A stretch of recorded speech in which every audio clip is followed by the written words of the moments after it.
Are you alright?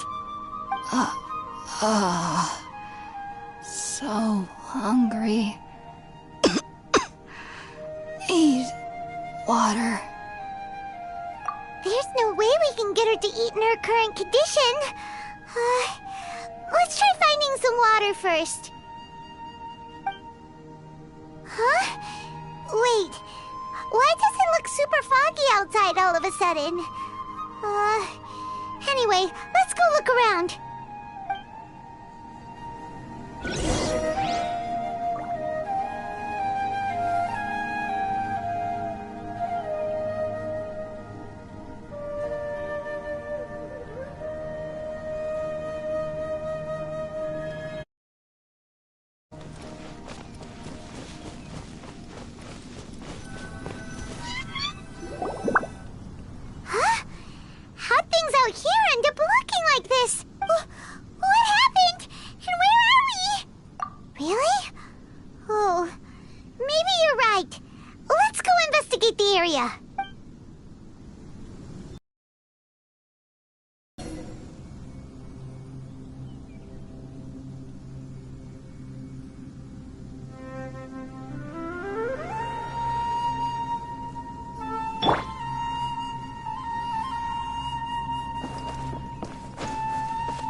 It's huge!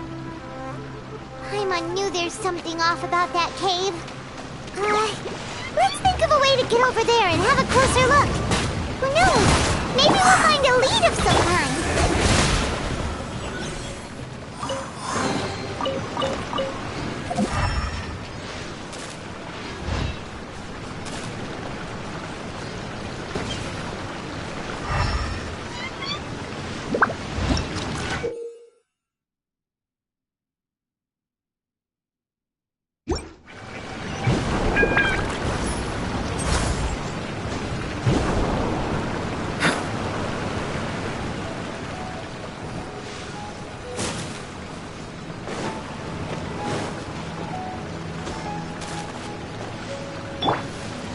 Reveal thyself!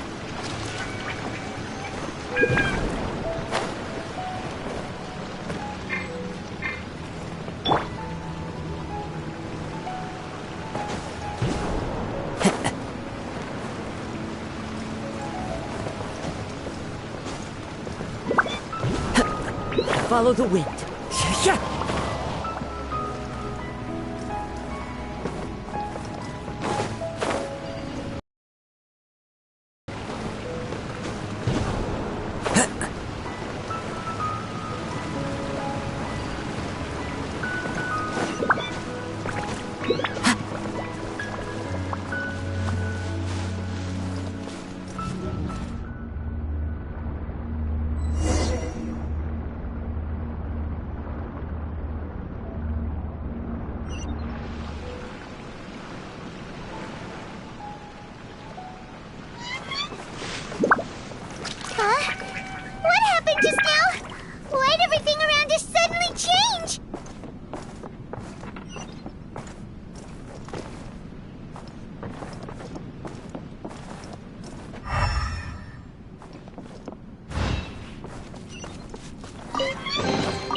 Follow the wind.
Wherever in this world I roam, I carry memories of my home.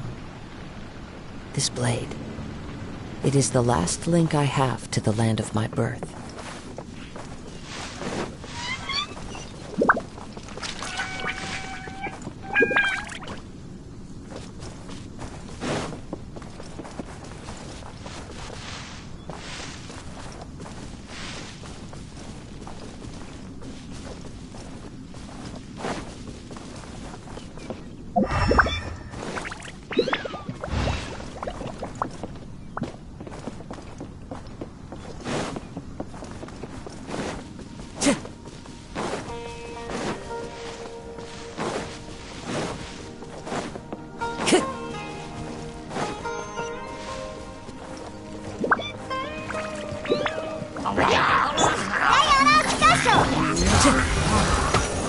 The wind knows me.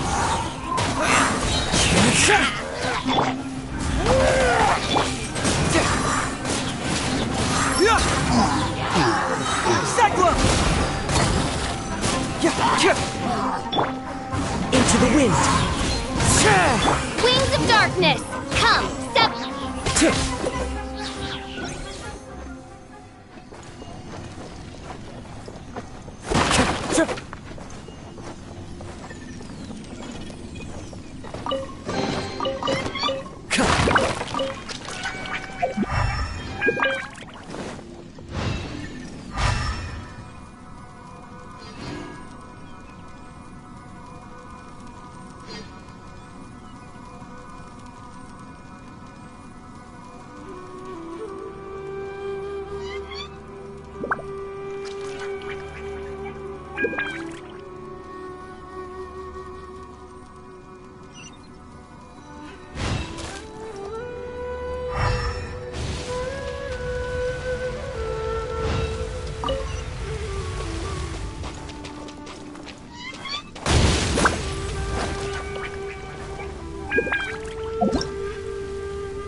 Time to go.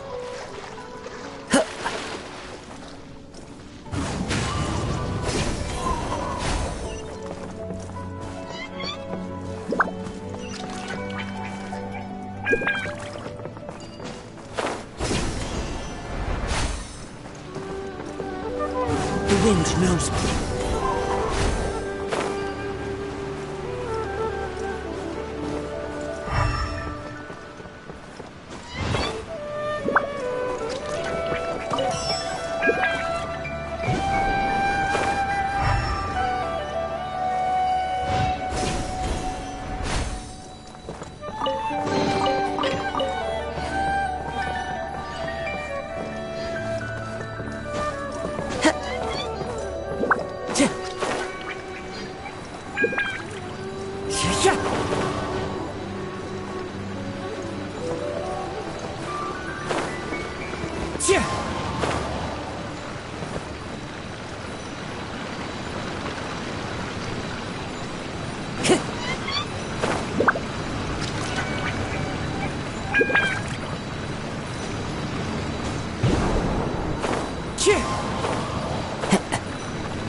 Follow the wind.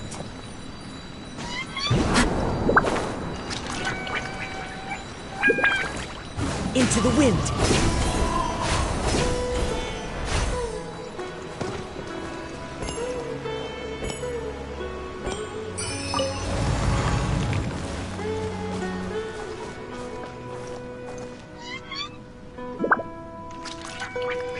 One with nature.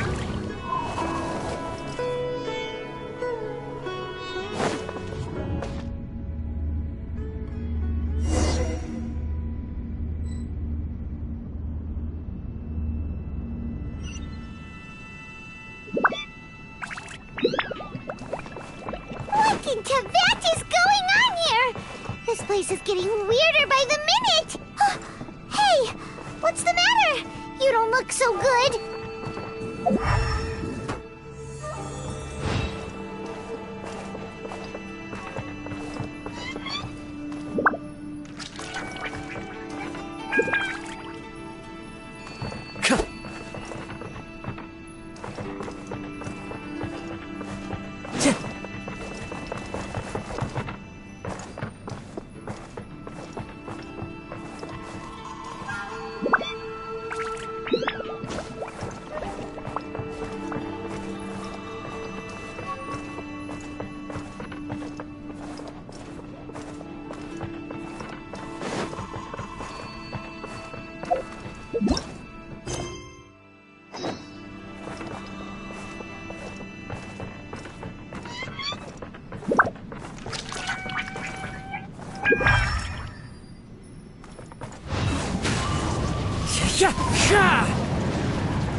There are leaves around.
This scenery is wonderful.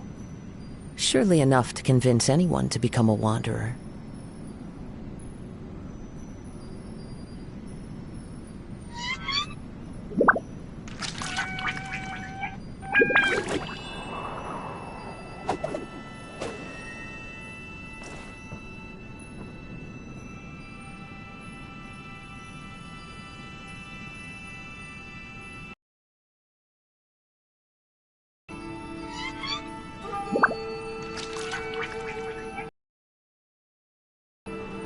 Wherever in this world I roam, my home, this blade, it is the last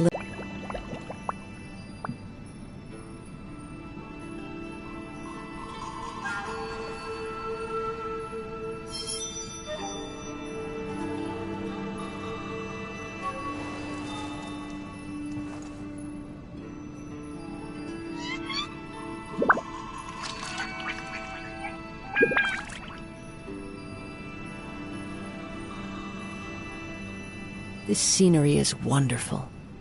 Surely enough to convince anyone to become a wanderer.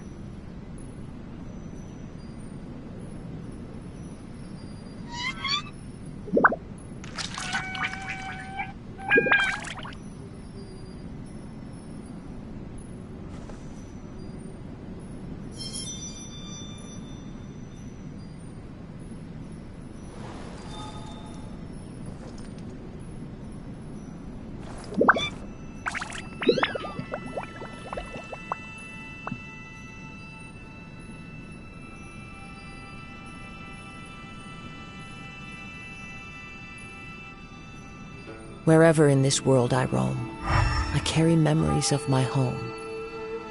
This blade, it is the last link I have to the land of my birth.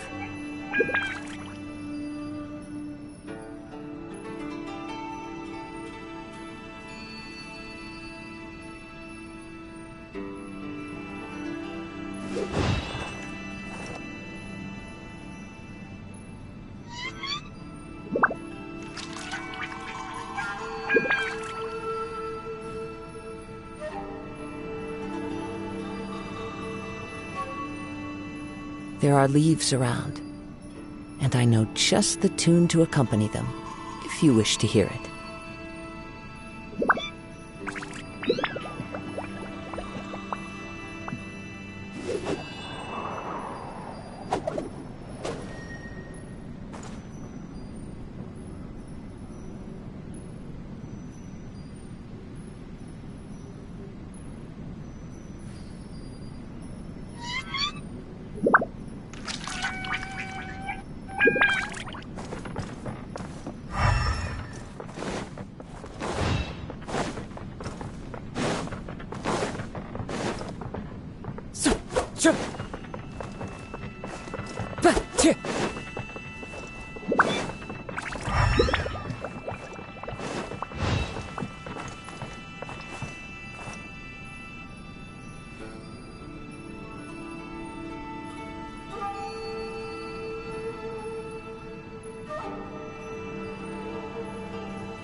out to look for some food.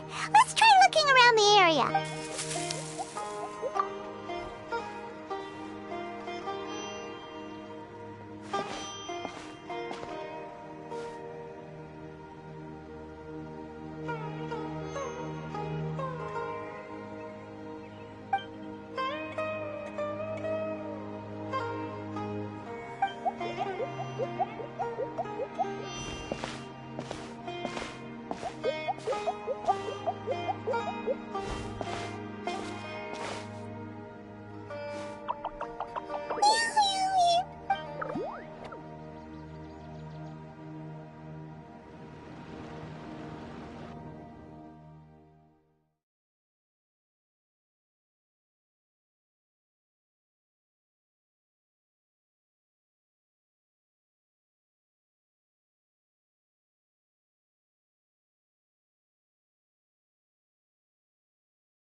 Hypatia, are you alright?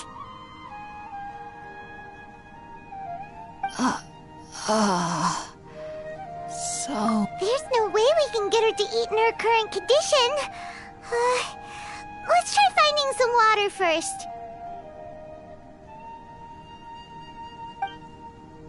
Huh?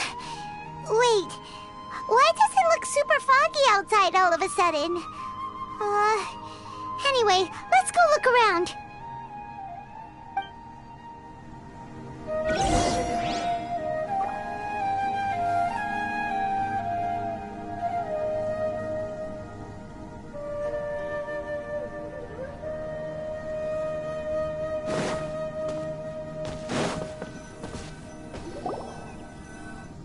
Huh? How'd things out here end up looking like this? What happened? And where are we? Really?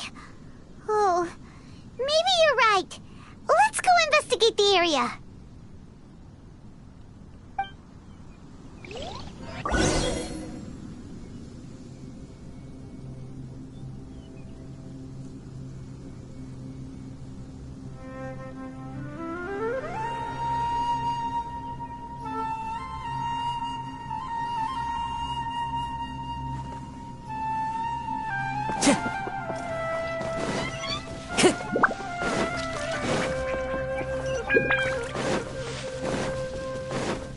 Time to go.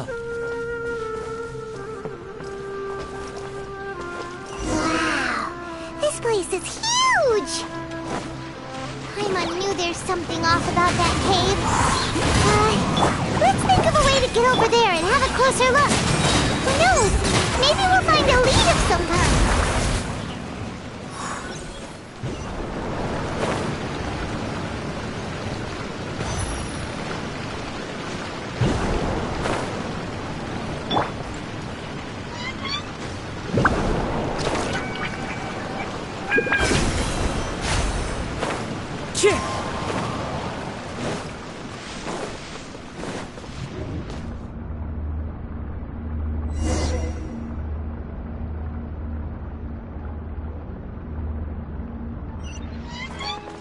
Huh? What happened just now? Why'd everything around us suddenly change?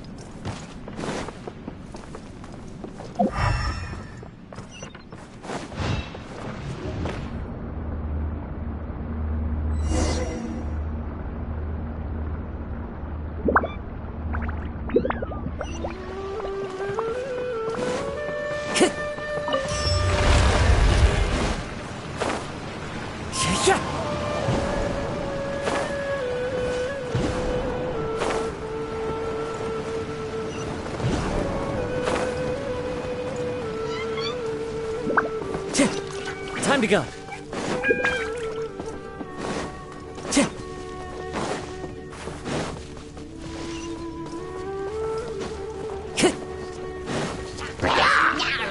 One with nature.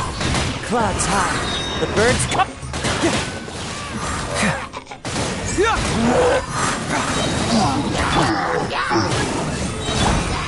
The wind knows me.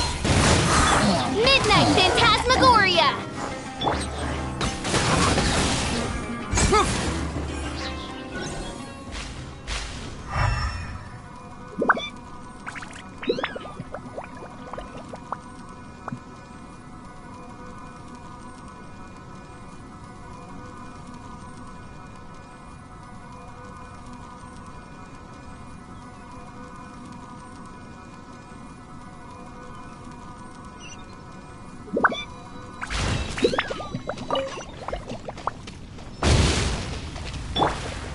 One with nature.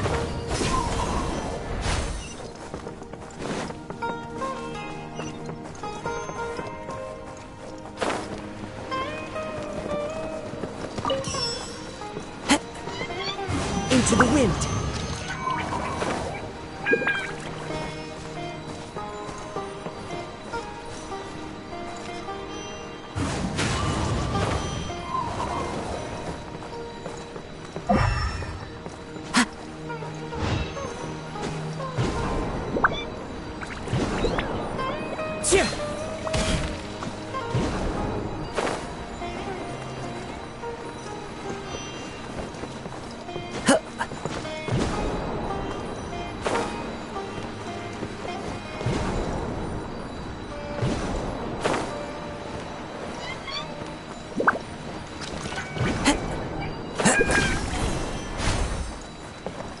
The wind knows me.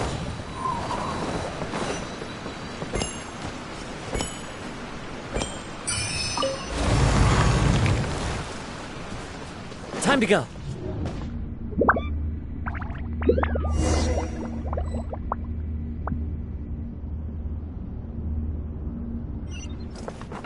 What in Tibet is going on here? This place is getting weirder by the minute! Hey!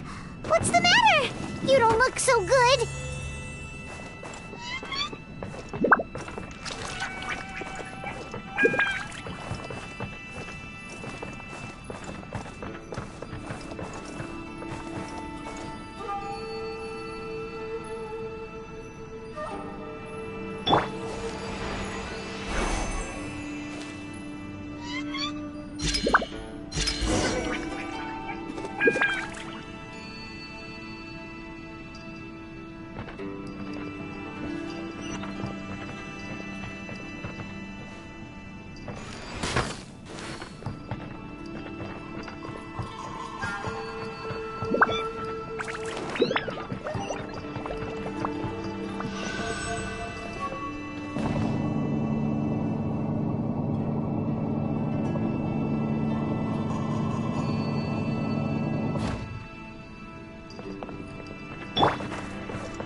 Well. Looks like we meet again, traveler. The Abyss Herald! What are you planning to do in this strange place? Strange place. Plotting. You needn't worry about such things. They don't concern you.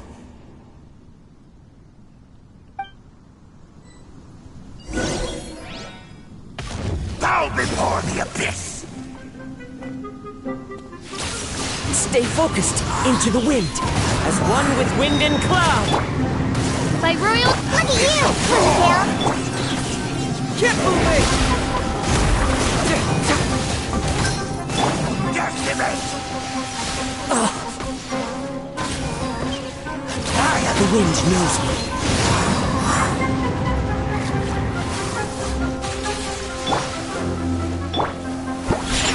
I'm here. Bring it on!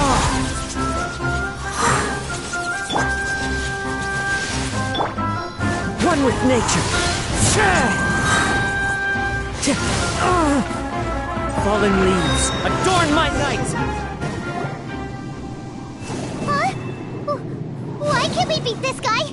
Oh, Paimon doesn't get it! We faced others like him before! What's wrong this time?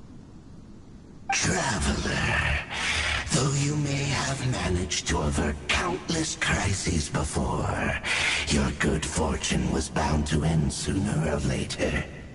It's time you realize how weak and powerless you really are. Your brother. Oh, pitiful traveler. Are you really so ignorant? Or are you just living in complete denial? His Highness has long since forsaken you. Your meager existence in his eyes is that of an annoying bug, only to be stepped upon. The bonds of love and family which drive you to find your sibling are utterly gone. Your journey is meaningless. But don't you fret now. Today will be your last. Now die!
What do we do?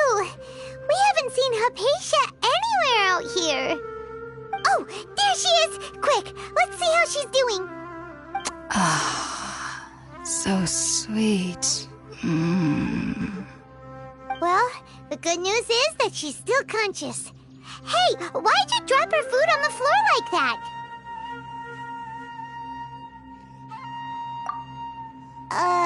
Are you okay? That's really not like you. Anyways, we can talk about this later. We better make sure she's alright first.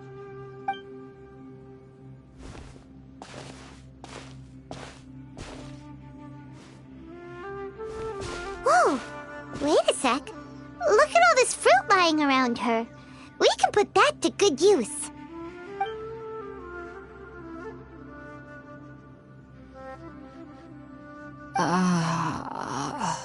Who is there? Tighnari, is that you?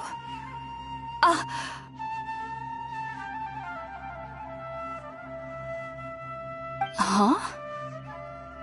It's okay. You can relax, Hypatia. Tighnari sent us here to bring you some food and water. Here, we have a letter that he asked us to give you.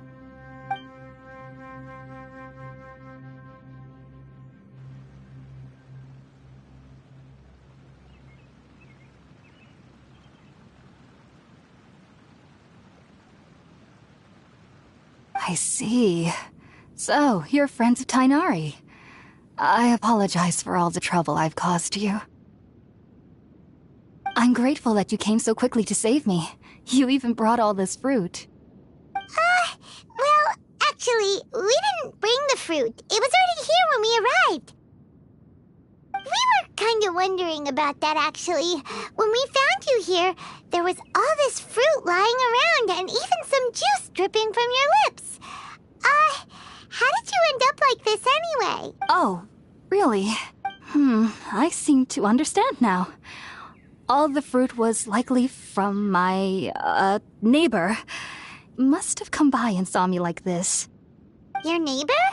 You mean there's someone else living nearby? Oh? So you're able to see them too?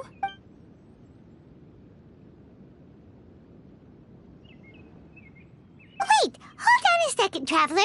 You say that before we arrived, you saw some mysterious creature and suddenly had a strange dream? Isn't that a little too crazy to believe? No, I actually do believe what the Traveler is saying. I myself had a similar experience once before and ended up scaring my timid little neighbor here. You needn't worry. They mean you no harm. They only dragged you into the dream because they hoped to buy themselves a little time in order to scurry away. So, Hypatia, just what kind of creature is your neighbor exactly? I'm not sure what it's called, to be honest. But I do know that they have some sort of deeper connection with the Dendro Archon. I know this because the first time I saw them was also the exact day my consciousness was able to form a connection with Irminsul. Even after I opened my eyes and stopped meditating, my heart was still pounding, and my mind was racing with all the knowledge that I had touched.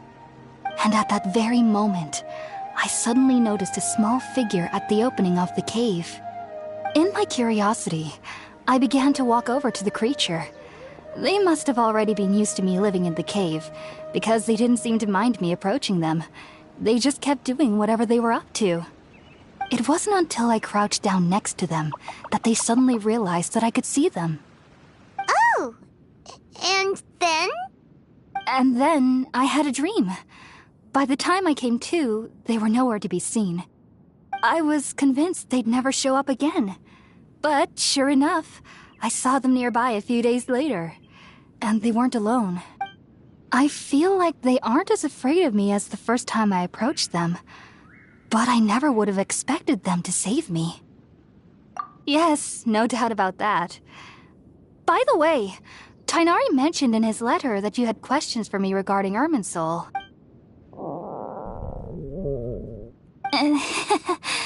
Sorry about that. Sounds like just drinking juice still isn't quite enough for my stomach. Well, if somebody hadn't dropped the food earlier... Anyway, looks like we'll need to prepare something ourselves. Besides, Paimon's getting hungry too. Let's eat first and talk about Irminsul later. All right, we're up, Traveler. Today's menu will feature sweet madame and a radish veggie soup. You'll love them, Hypatia. There are specialties up. Sounds good.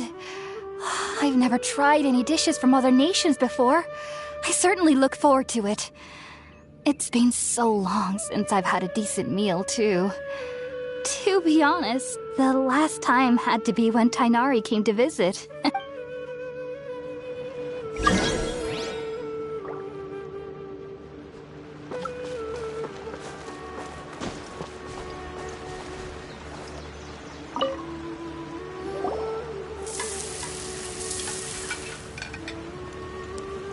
All done! Let's use the empty box that Tighnari gave us since we already washed it. Oh, it smells amazing! And the box is a nice touch, too! Let's go serve this up and start eating with Hypatia!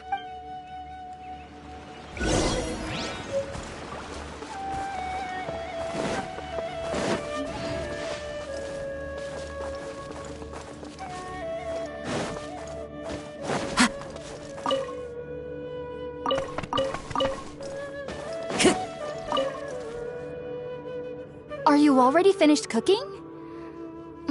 Smells delectable.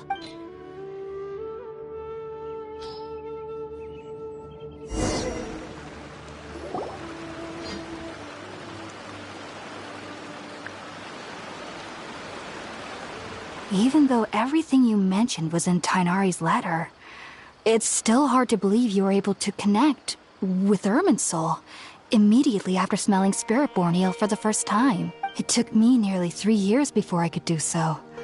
And everyone at the academia even lauded me as a genius. You should know that some researchers spent their entire lives without ever successfully connecting with Irminsul as you have. So why does this incense allow people to connect to Irminsul? The ingredients used to make Spiritborn Ale primarily consist of plants created by Greater Lord Rukkhadevata. These special ingredients are conducive to heightening our senses to the Dendro Archon's power. Since the root of the Dendro Archon's power lies within Irminsul, we can occasionally tap into her powers to peer into the depths of the earth. Naturally. Anyone who can establish a connection with Irminsul in their first ever attempt must be a person of great understanding. Makes sense. But Paimon's got a question. Why was she sensitive to the smell of those plants for such a long time? That was primarily due to her body's unique constitution. Stimulated by the incense, she could perceive the Dendro Archon's power and experience the sensory overload, hence the adverse reactions. Taking in any scent similar to the ingredients of Spiritborn Ale would cause adverse effects. Not to worry, though. It appears you've already fully recovered. Technically, your body should still be sensitive to the powers of the Dendro Archon, but unless you're using intentional meditation techniques, the scent of Spiritborn Ale should no longer trigger such reactions. Whew. Well, that's a relief. I must admit, I am quite envious of your abilities. Even if it meant suffering from pounding headaches for the rest of my life, I'd consider it worthwhile so long as I could connect with Irminsul at will. Whoa. You're really serious about this whole thing, aren't you? I am a researcher after all. As a member of the Ritaoist Darshan at the Academia, my main area of research is the stars and their connection to the fate of living beings. But there is still so much we don't know, especially regarding the mysteries that lie in the starry skies. Which is why I must turn to the all-knowing Irminsul for answers. If only my perception wasn't so limited. Unfortunately, I cannot guarantee that my every attempt to attune with Irminsul will be successful, or that doing so will leave my consciousness intact. I am currently in the stage of training known as Satyavada life. Many researchers in Sumeru have lost their minds while seeking to attune with Irminsul during this stage. Sages have said that Irminsul contains divine knowledge, and touching such knowledge without the proper preparations and abilities will only lead to one's mind caving in on itself. That's why we meditate alone. We need to ensure that our minds will be calm while minimizing the possibility of involving anyone else. Whoa. So knowledge from Irminsul can be super dangerous. Aren't you afraid of the risks, Hypatia? Of course I do. Especially during nights that are pitch black with no moonlight, and dead silent without even the sound of insects. However, I've been feeling better as of late. I don't get as scared anymore knowing that I have a little neighbor living nearby. I believe that being able to see them is a sort of blessing from the Dendro Archon. But what's strangest of all is that they're clearly an envoy of the God of Wisdom herself, and they have the curious power to make people dream. What's so strange about that? It doesn't sound so out of place for a divine being, does it? Well, it's strange because nearly nobody in Sumeru can ever dream. Huh. Is that true? Yes, well, to an extent. Only children can dream in Sumeru. Adults, however, never do. The sages say that wisdom implies rationality, but that which occurs in dreams is often neither rational nor logical.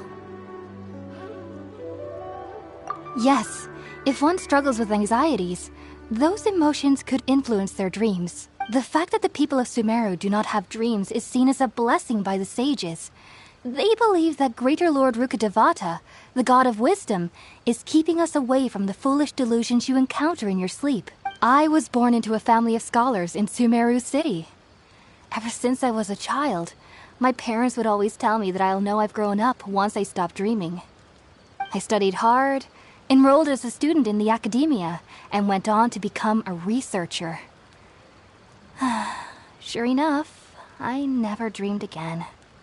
But then, on the day I scared the little Aranara, I suddenly saw a dream again. It was incredible. Though I don't exactly remember what I saw, I clearly recall the feeling. I suddenly felt like I was a child again. Back then, I was foolish and ignorant as any youth would be, but I was free of fear. Maybe dreaming isn't as bad as we've made it out to be. Just be sure not to speak of this if you travel to Sumeru City. They'll look at you as if you've lost your mind. So, do you have any thoughts about the things she saw when she connected with Irminsul? Sorry. I'm afraid I don't have any answers as of now. All I can say is that what you saw is a memory contained within Irminsul itself. World forget me. What could that possibly mean? If only I could ascend past Satyavada life and begin Paripurna life. I might have some more answers for you. If you two are ever in the area again, please be sure to come and see me.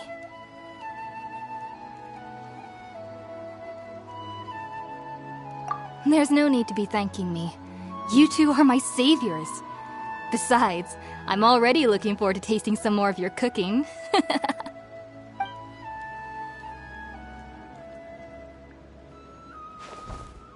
that we know Hypatia is alright and had the chance to ask her some questions, Paimon thinks it's about time to head back to Gandharvaville.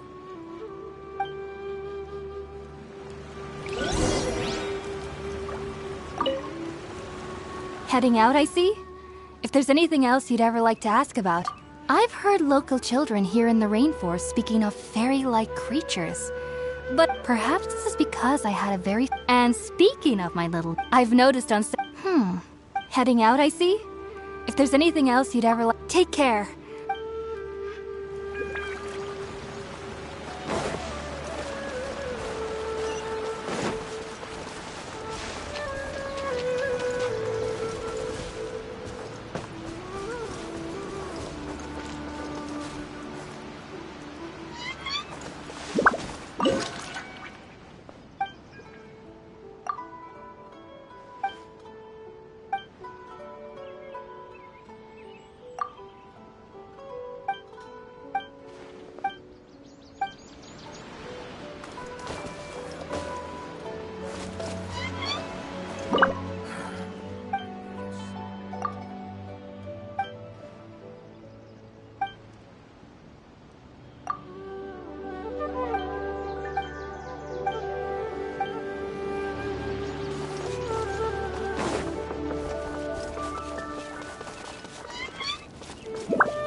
Follow the wind.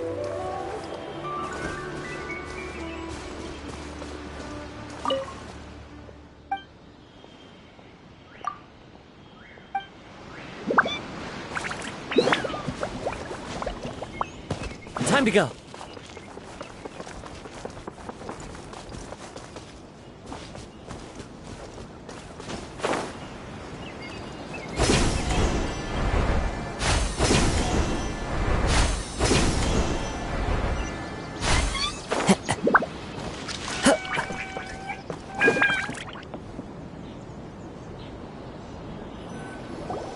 Think about it, Tighnari. Refusing to join is tantamount to burying your head in the sand.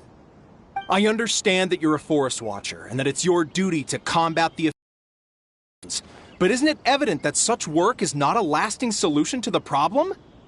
As Sage Kage clearly stated, your presence and guidance in Sumeru City is pivotal in finding a cure for Irminsul. How could you possibly refuse? Keep your emotions in check, Ghulam. Let's at least listen to Tighnari's reason for declining. We're here to invite him to the Academia, not to cause a scene.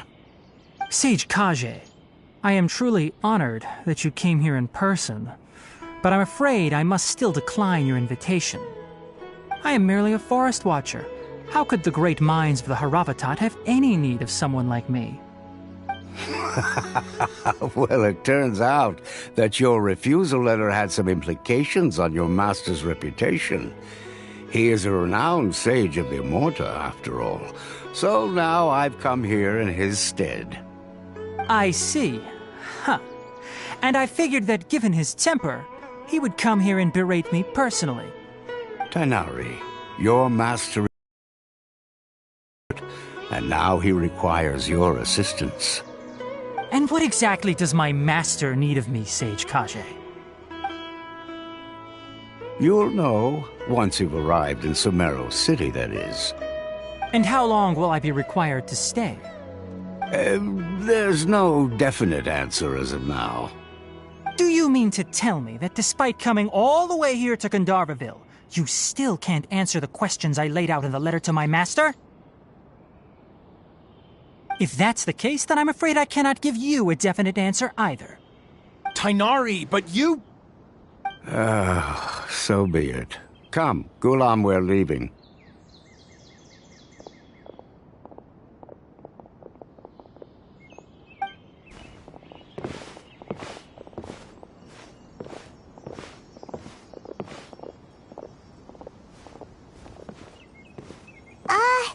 Tighnari, what was that all about? It's nothing. Some people from the academia wanted me to go to Sumeru City to assist them with a project, but I had to refuse on account of all my responsibilities here. But all that can wait. How did things go with Hypatia? It was quite the eventful trip, but the main thing is that she's safe and sound. She answered a bunch of questions for us, too. Very good.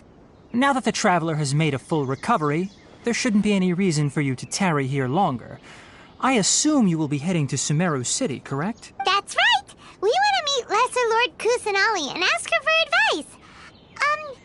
Do you have any idea on how we can find her? Sorry. I'm afraid I don't have any advice for you there. Well, do you at least know anyone we can try asking in Sumeru City? Let me think. My trips to Sumeru City have been fairly short, and most of my acquaintances are researchers. How about this? I'll write you a letter of introduction that you can give to a researcher I know. He's from the Amurta Darshan and is adept at gathering information. Asking him might prove worthwhile. Also, when you enter Sumeru City, you'll probably end up receiving something like this item here.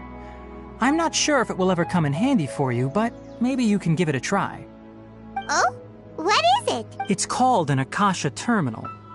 It's a tool produced by the academia that utilizes the legacy of Greater Lord Rukadevata.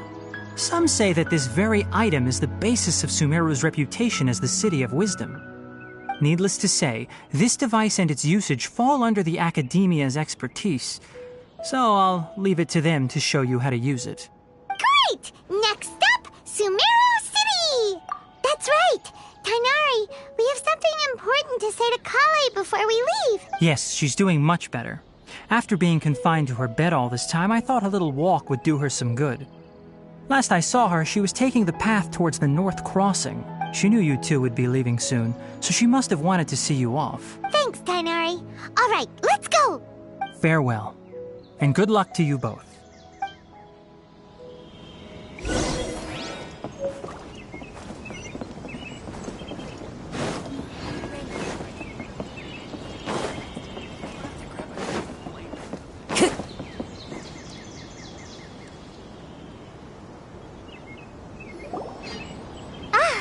I've been waiting for you two.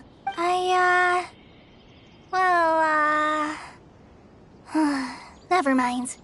I guess I should just wish you two a safe and successful journey. Thanks for waiting here just to see us off, Kale. We're headed to Sumeru City. Don't worry about me. I can take care of myself. My condition won't be getting in the way of my duties. I want to be a forest ranger after all. It's up to me and the others to protect the rainforest here. And, I'm sorry. I should have told you both about my condition when we first met. I just wanted you two to treat me as a normal friend. Not some girl that needs your sympathy. But I guess now I understand that the most important thing is for friends to be genuine with one another. There's no need to apologize, Kale. We should be thanking you for trusting us enough to be your friends and sharing your past with us. We're probably still gonna worry about your condition, but that's because we're friends and we care about you. Thank you. That means a lot. Before you leave, I have something for you. Oh? What is it? It's my recipe for pita pockets. I told you that I'd give you a copy, remember? My handwriting is a little, messy, so please don't laugh. Yay! Thanks, Kale. Now we can eat those scrumptious little pitas whenever and wherever we like. I hope that whenever you eat them, you'll both remember your time here in Gandharvaville. Well then, I, trainee Forest Ranger Kale, bid you both farewell. Please visit Gandharvaville again. The Rangers will always be ready to assist you here. I hope you have a safe trip to Sumeru City and get to meet the Dendro Archon there. See you later! Be sure to come back often. Even though Master didn't admit it, I'm sure he wants to see you again.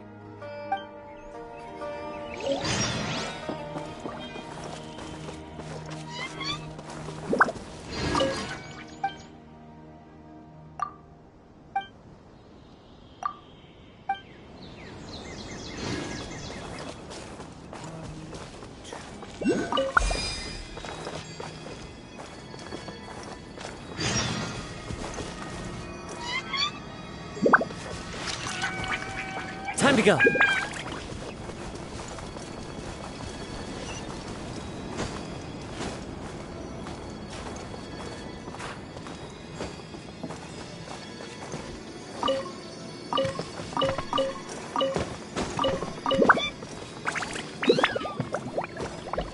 The wind knows me.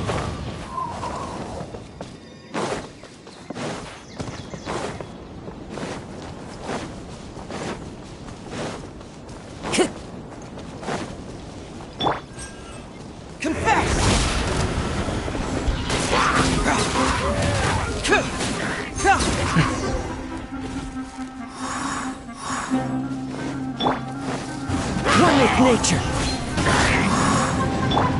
On, repeat! You think you can bully me? Diana Special!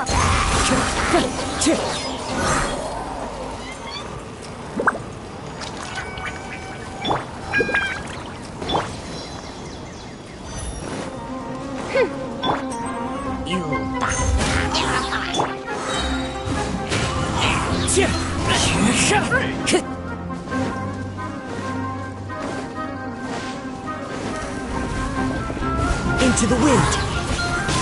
As you wish, mate friend.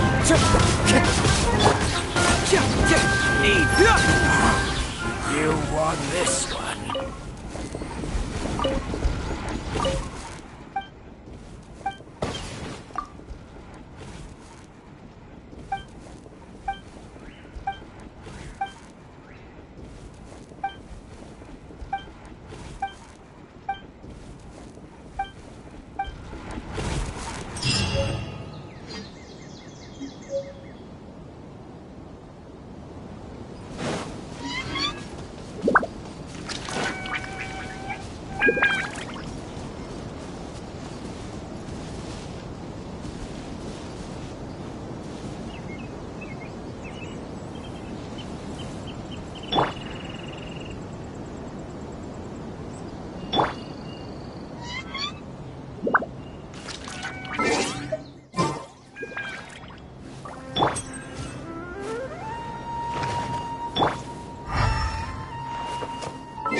One with nature, as one with wind and cloud.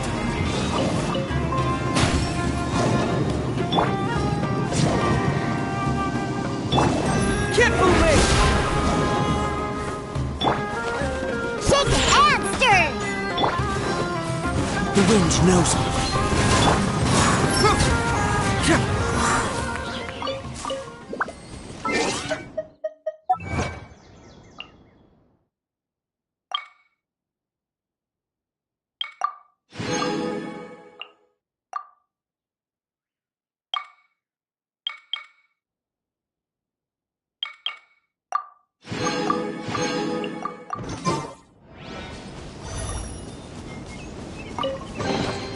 see. Just follow my intuition.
Into the wind.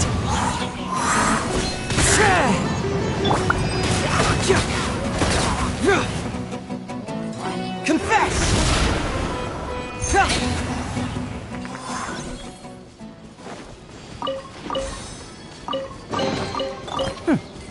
I'm liking the look of this.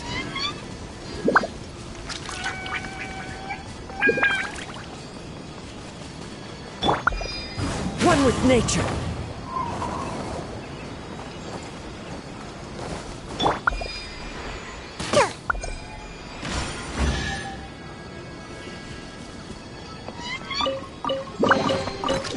So glittery.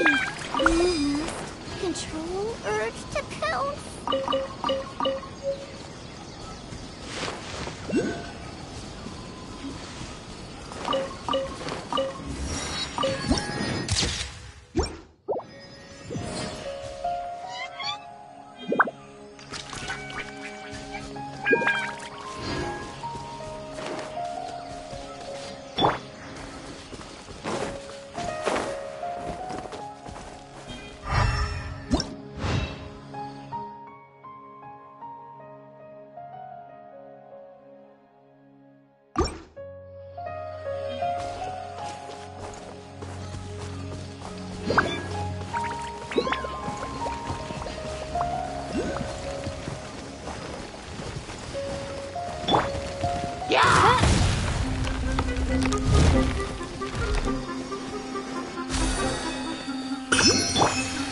The wind knows me.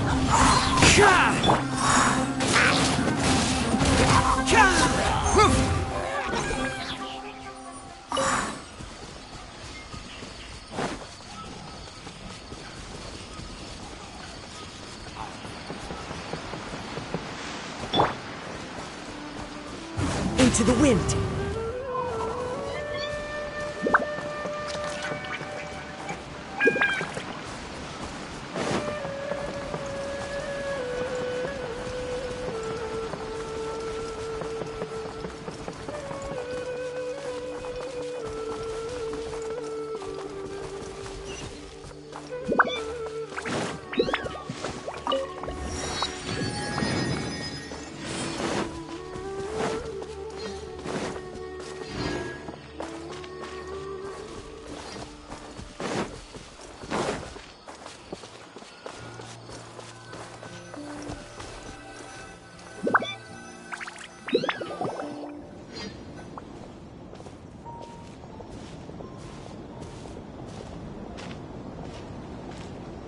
Sumeru City!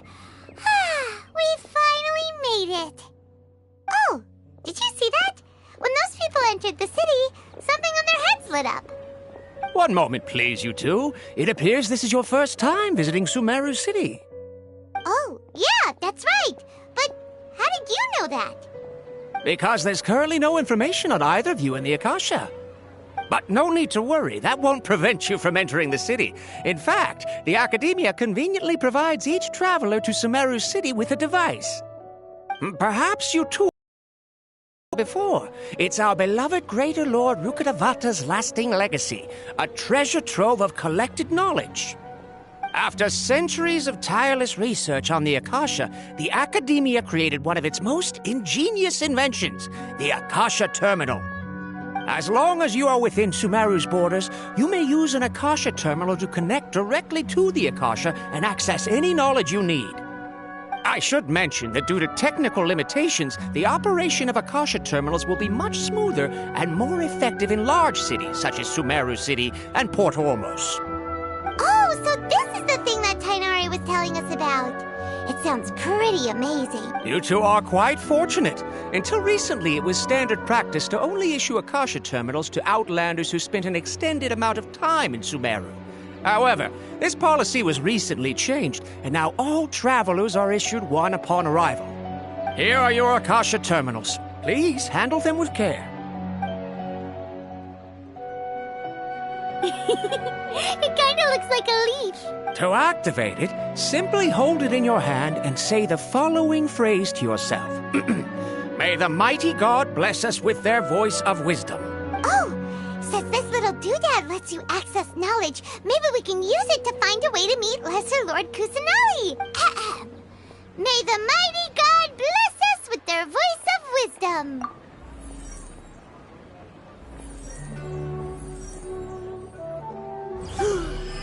Whoa! Just now, something clicked, and Paimon suddenly knew how to use this thing.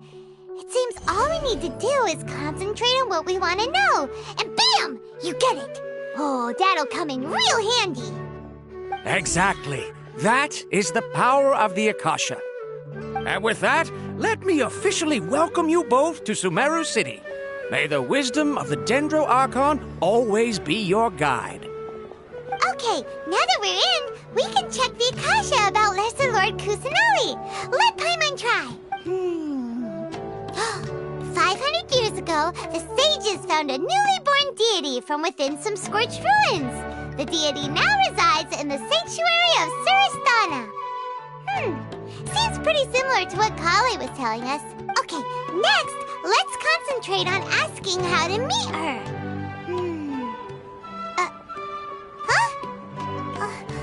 Paimon doesn't sense anything. Oh, come on! Ugh. Focusing on this question feels like when you have something you're trying to remember and it's on the tip of your tongue, but you just can't think of it. Ugh, Paimon's brain is exhausted. Oh, smart idea. But what are you going to ask it?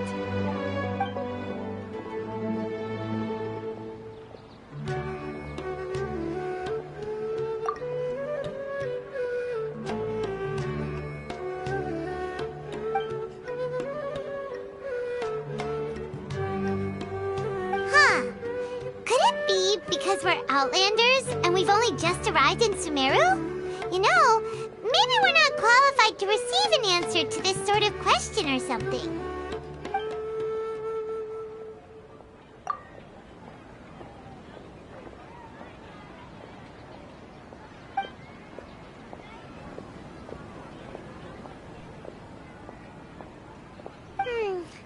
You too? Well, glad it's not just Paimon.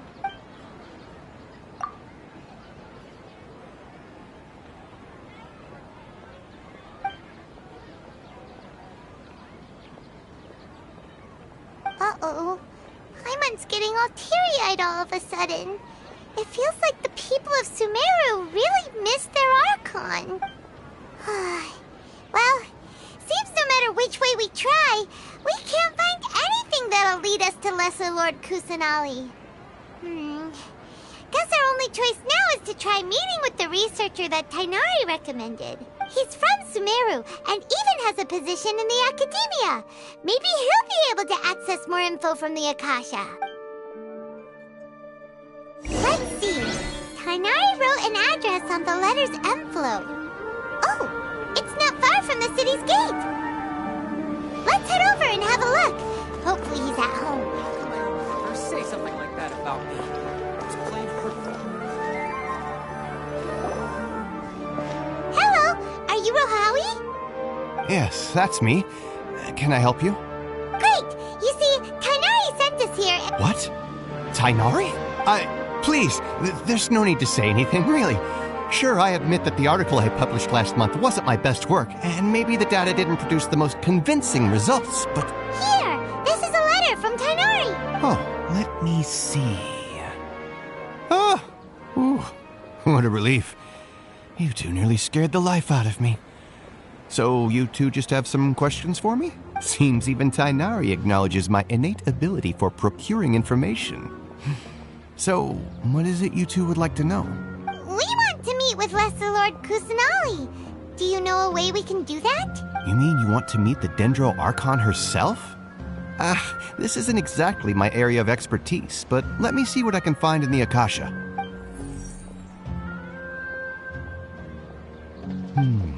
Sorry, the Akasha didn't respond to my query. What? You too? But what about your abilities for getting information and all that? Paimon was sure you'd be able to access more info than we did. Well, as I said, this isn't my area of expertise. I am but a lowly researcher, so the Akasha doesn't see a need for me to know more about the Dendro Archon. All I know is that ever since Lesser Lord Kusanali returned to Sumeru, she's never left the Sanctuary of Sorasthana or made a public appearance. Huh. Didn't expect her to be such a mysterious figure. The Dendro Archon is somewhat of a recluse. Perhaps she just doesn't want to entertain visitors, which would explain the lack of information in the Akasha. But then what can we do? No need to worry just yet. I'm only hypothesizing here. You could certainly try asking around and see if anyone else has ideas. And besides, you two should consider the bright side of things. Not being able to see Lesser Lord Kusanali may not be a bad thing. In this world, there will always be information you cannot obtain from the Akasha, and things you can never accomplish. Knowing when to yield is a form of wisdom. Take me, for example. It's a miracle if my brain cells can spit out one paper every 3 years. But Tainari? That guy can publish 3 papers in just a single year. Okay. Thanks for your advice. Don't mention it. If you two ever want information about things like who's been promoted within the academia or relations between the 6 great sages, come find me. Hey, come on. This is a survival skill at the academia. Paimon's expectations were pretty low, but this is so low it's like digging holes in the dirt. So what do we do now? Even if we want to talk to someone, we don't know anybody here. Huh? Like who? Oh, you're right! Catherine! The Adventurers Guild has its own intel network. Let's hurry and find her. Again. Forget that. Yes, we must document everything.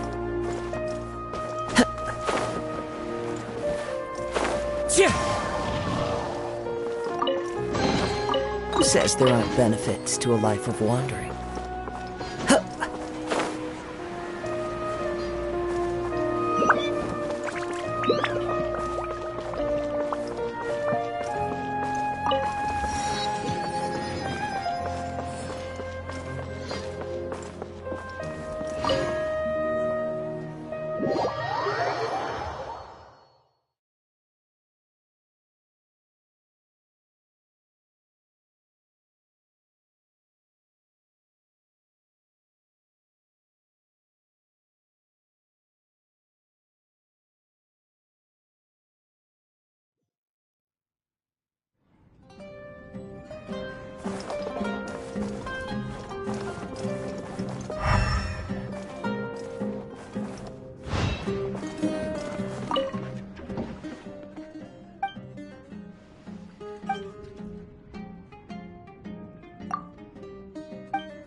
Tunnel visioning.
Ad Astra Abyssosk.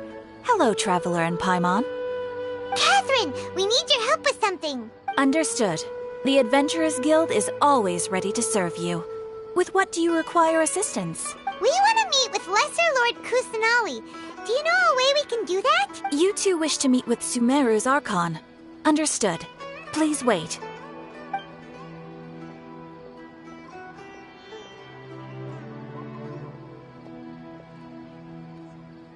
I apologize, but I am unable to call up any relevant information in the Akasha.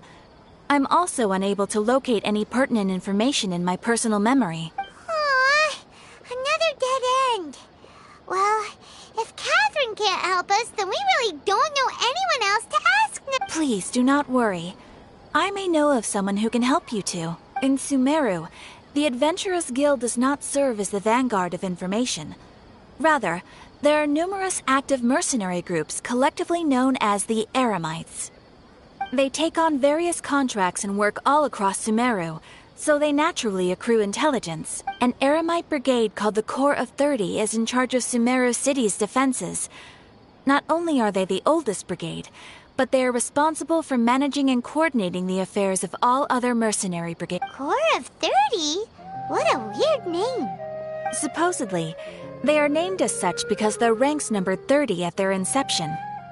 Asfant, an advisor with the Corps of 30, maintains good relations with the Adventurers Guild.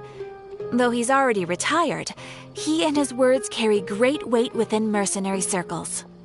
If you'd like to get in contact with him, you can find him at the Corps of 30's headquarters, the Citadel of Rexar. You're welcome. I wish you two the best of luck. We look forward to your exploits in Sumeru. Alright, off to the Citadel of Rexar we go!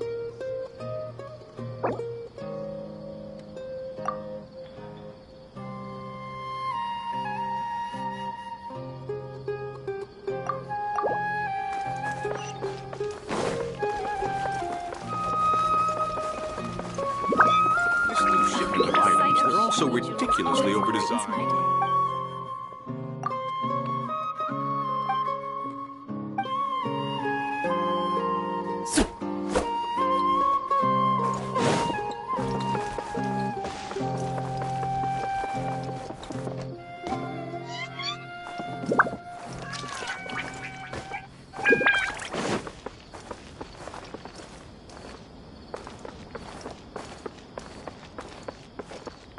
Time to go.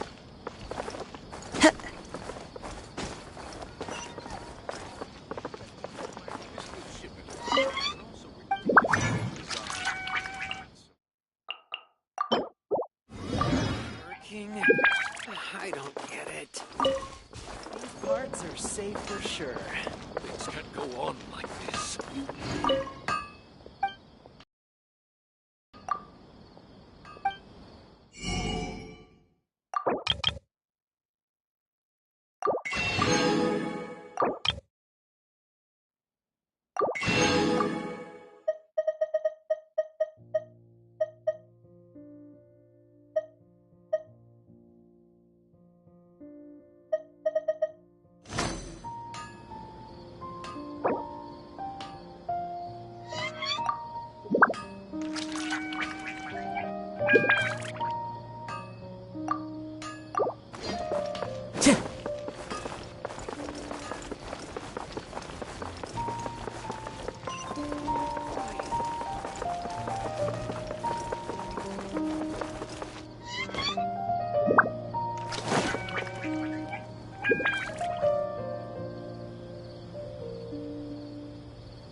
Welcome. The Adventurers Guild told me to expect you two. It's nice to meet you, Osfond. We'd like to ask you about something.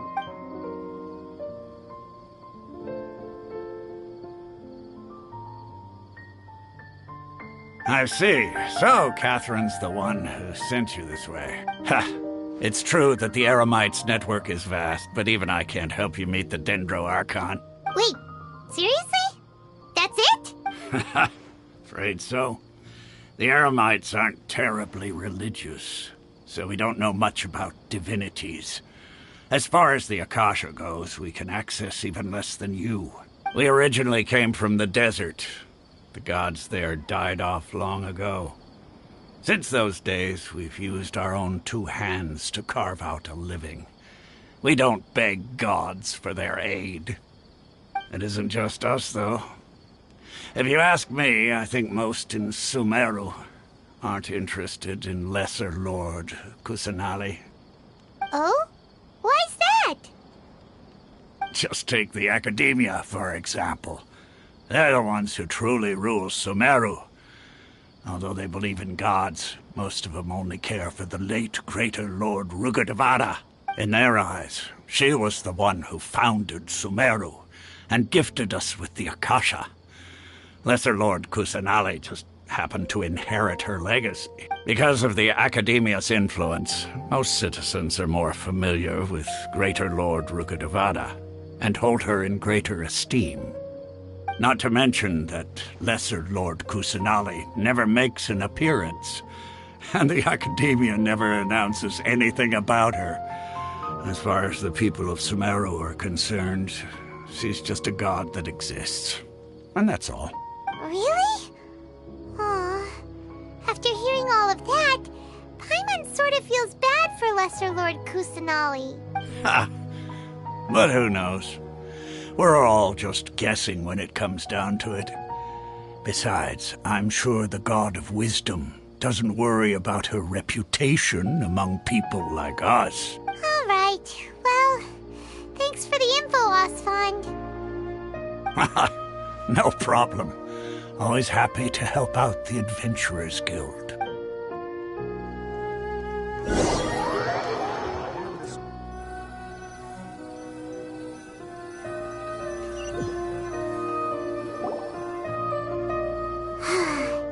Seems Osfond was right about most people's attitudes here. Not only are they not interested in the Dendro Archon, they even say stuff like, if the Akasha doesn't think I should know, then I don't need to know about it. We've been asking for information non-stop ever since we got to Sumeru. But the harder we try, the more helpless everything seems. Isn't there at least one person in this entire city who cares about Lesser Lord Kusanali? Oh, you two are interested in Lesser Lord Kusanali? Huh? Who are you? From the sound of it, you two are Outlanders who recently arrived here. You've been asking around for information on Lesser Lord Kusanali, right? Oh, I'm sorry. I forgot to introduce myself. I'm Dunyarzad, one of Lesser Lord Kusanali's faithful followers. Whoa, really? Then do you know how we can meet with her? I'm afraid I can't help you with that.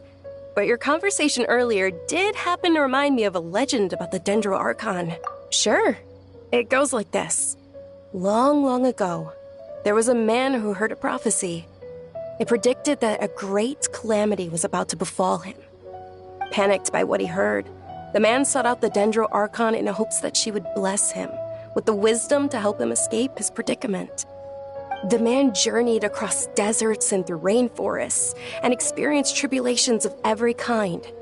However, he still couldn't find any trace of the Dendro Archon. In despair, he thought, alas, the Archon has abandoned me. He then had no choice but to sorrowfully resign to his fate. Okay, and then what happened? And then, The calamity came. But to his own surprise, the man felt somehow emboldened by the trials of his journey. By relying on his own strength, he managed to overcome the adversity.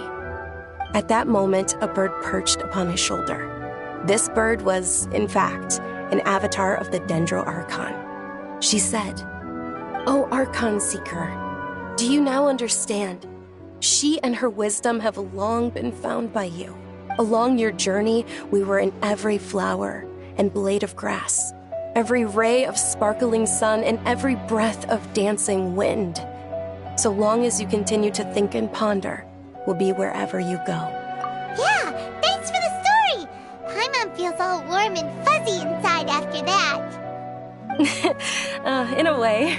It seems like this story is also one of the Dendro Archon's avatars. Dunyarzad, since you worship Lesser Lord Kusanali, can you tell us anything else about her? Of course. So did you two know that, I'm terribly sorry, but it seems something's come up now. Let's chat another day.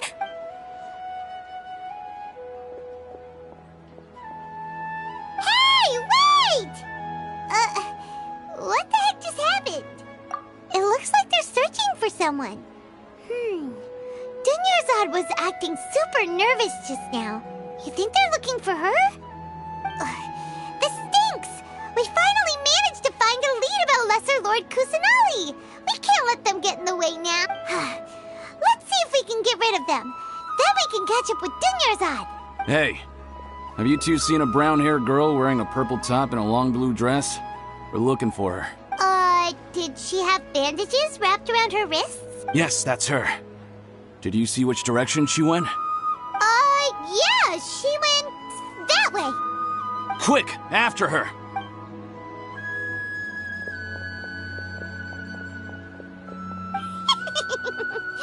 That should keep him busy for a while. Let's hurry and find Dunyarzad.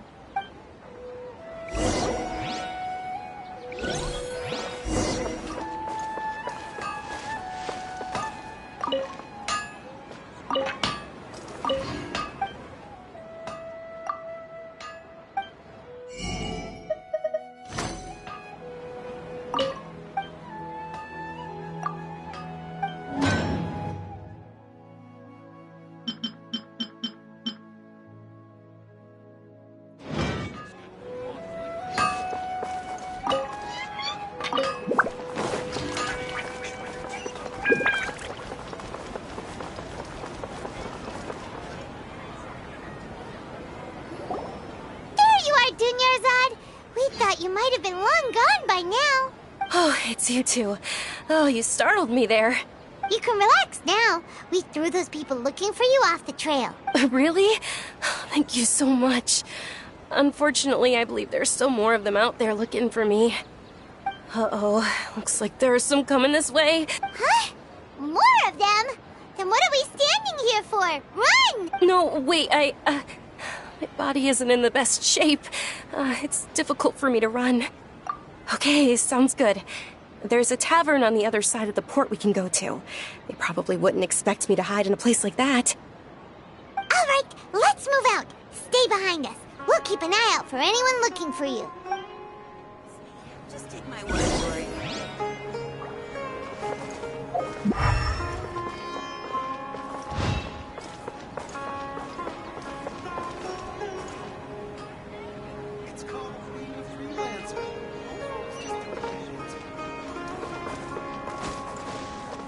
The wind knows me.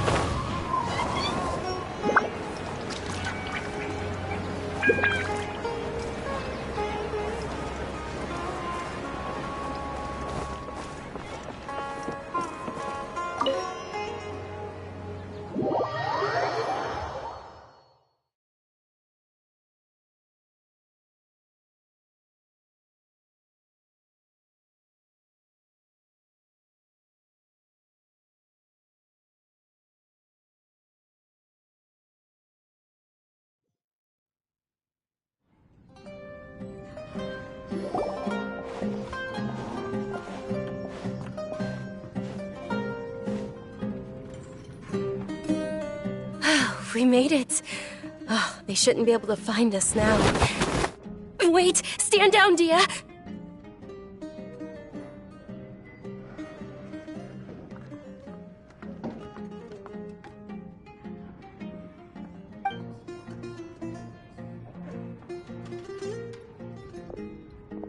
My lady, who are these two?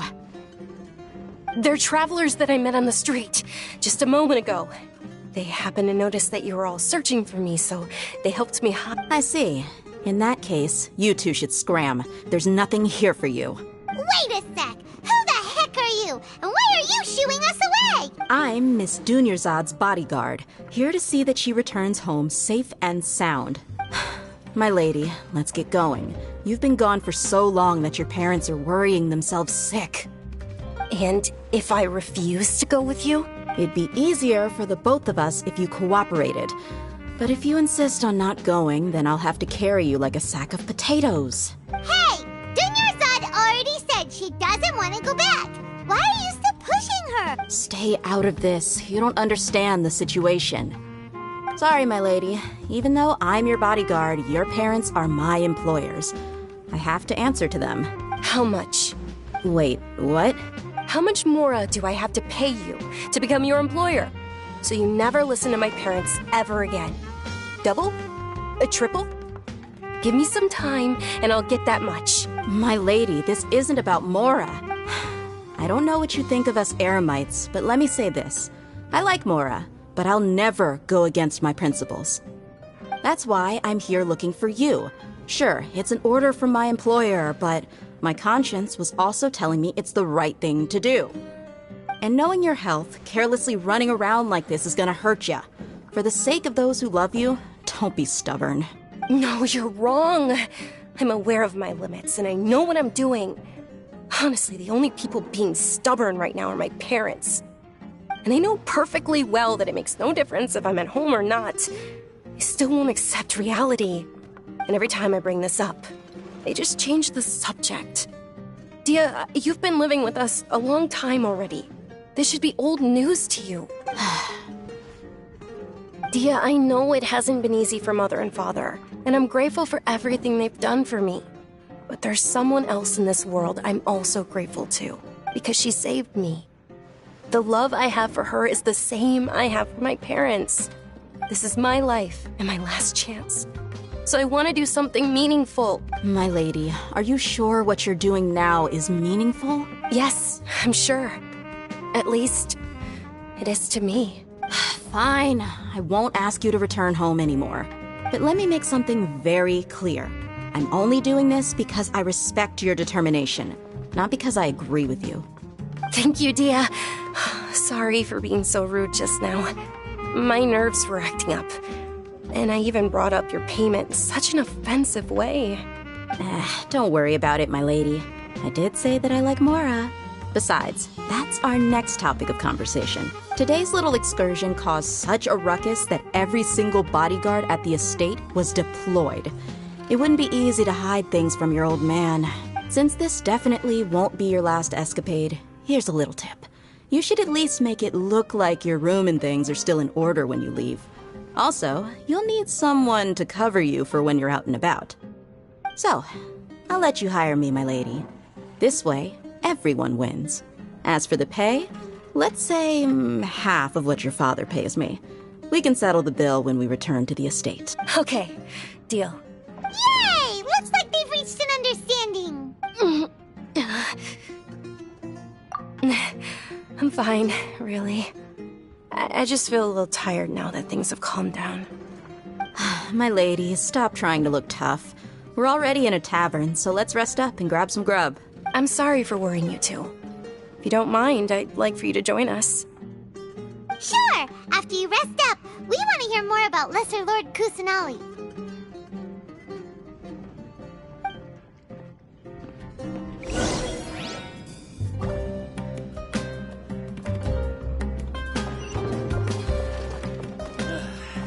Just can't beat the atmosphere here.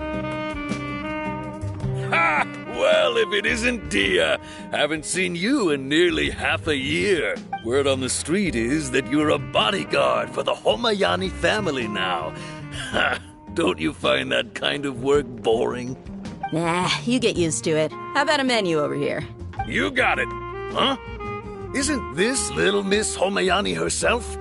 We don't get to serve personages like you very often. We'll be sure to prepare our very best. Thank you, sir, but there's no need. I don't have a lot of Mora on me, and I really ought to save as much as I can. But please bring these two the best food you have. They're my new friends, so I want to be a good host for them.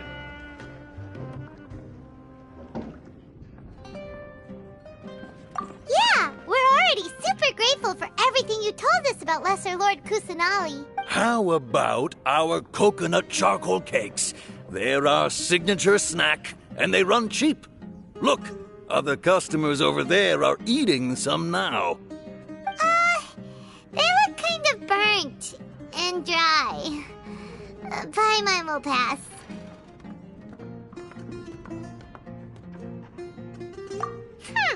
What do you have against my slime dishes? Dunyarzad, we asked a lot of people when we first arrived, and almost nobody was interested in Lesser Lord Kusanali. So, what made you want to follow her? Well, remember when you asked me if I knew how to meet the Dendro Archon? Even though I don't know how, I think I've actually seen her before. Huh? Really? Yes, it was when I was a child. At the time, my illness had kept me bedridden for the better part of a year.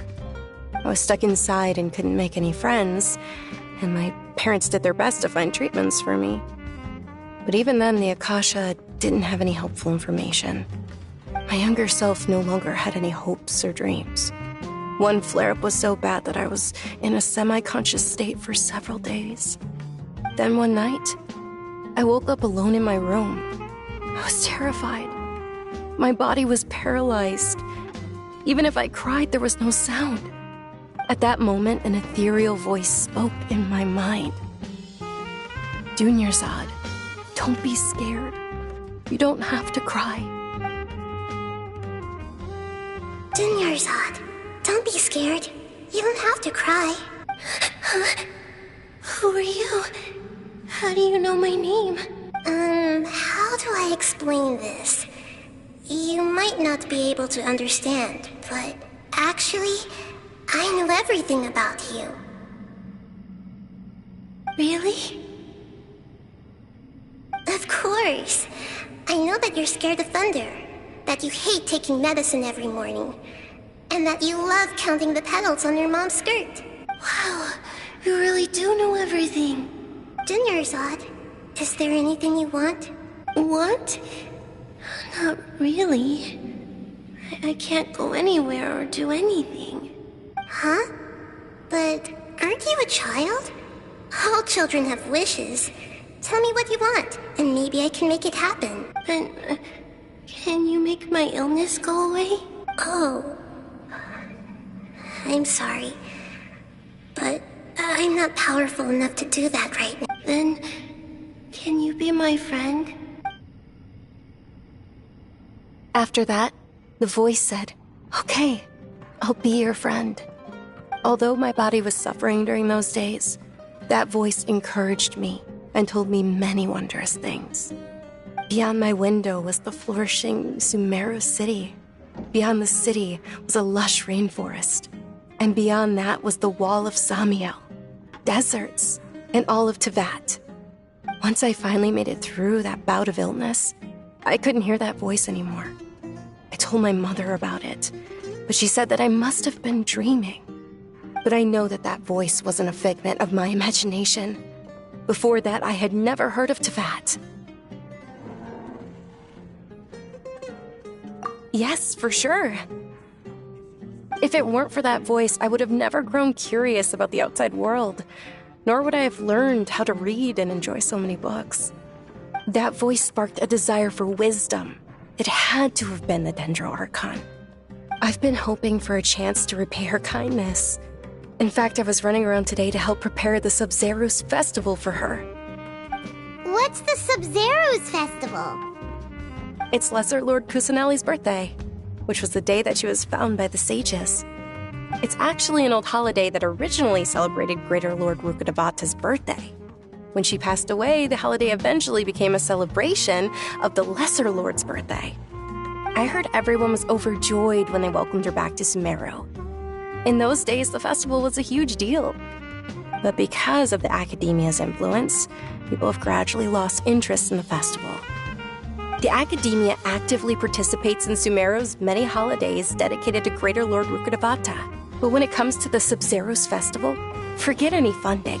They practically act like it doesn't exist. Maybe they see Lesser Lord Kusanali's birth as confirmation of Greater Lord Rukkhadevata's death, so they're reluctant to celebrate it. Aw, but that's awful.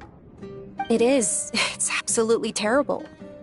Sure, the Greater Lord founded Sumeru, but hasn't Lesser Lord Kusanali been the one quietly protecting us for the past few hundred years?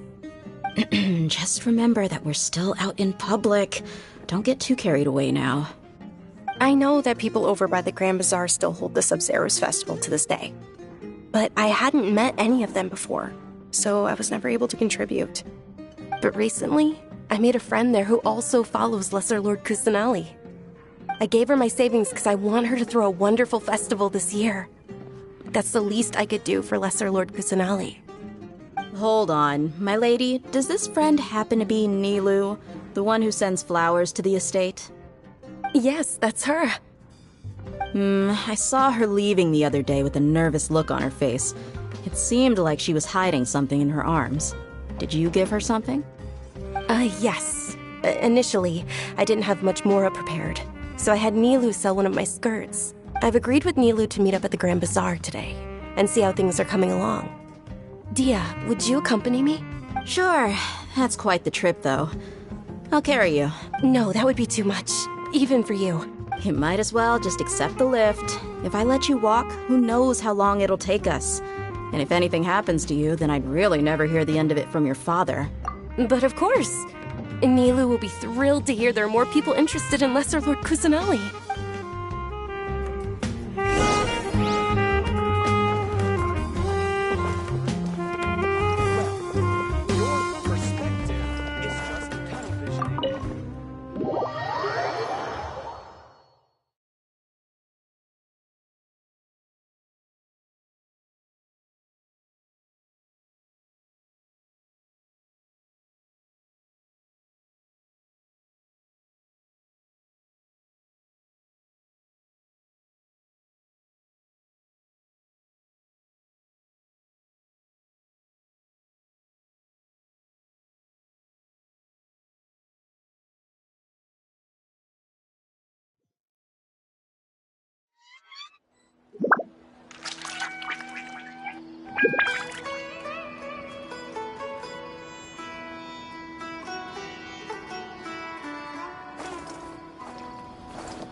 Into the wind.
Sorry I'm late, Nilu. Oh, Dunyarzad. It was taking you so long that I assumed you got trapped at home, but you made it in the end. Uh-oh. But if Dia's here, that means you got caught, right? You could say that, but everything worked out. She's on our side now. Not completely. Oh, and who are these two? Oh, meet the Traveler and Paimon, my two newest friends. They're visitors who just arrived at Sumeru City and are looking for information on Lesser Lord Kusanali. So you're followers from another land? That's wonderful. You two absolutely mustn't miss the Sub-Zerus festival. By the way, Dunyarzad, we've already started decorating the Grand Bazaar. It looks spectacular. Thanks to your generous contribution. You're very welcome. It's the only thing I could do. Do you still have enough Mora? Probably? But don't sweat it. We've already finished renovating the stage. Come on, I'll show you.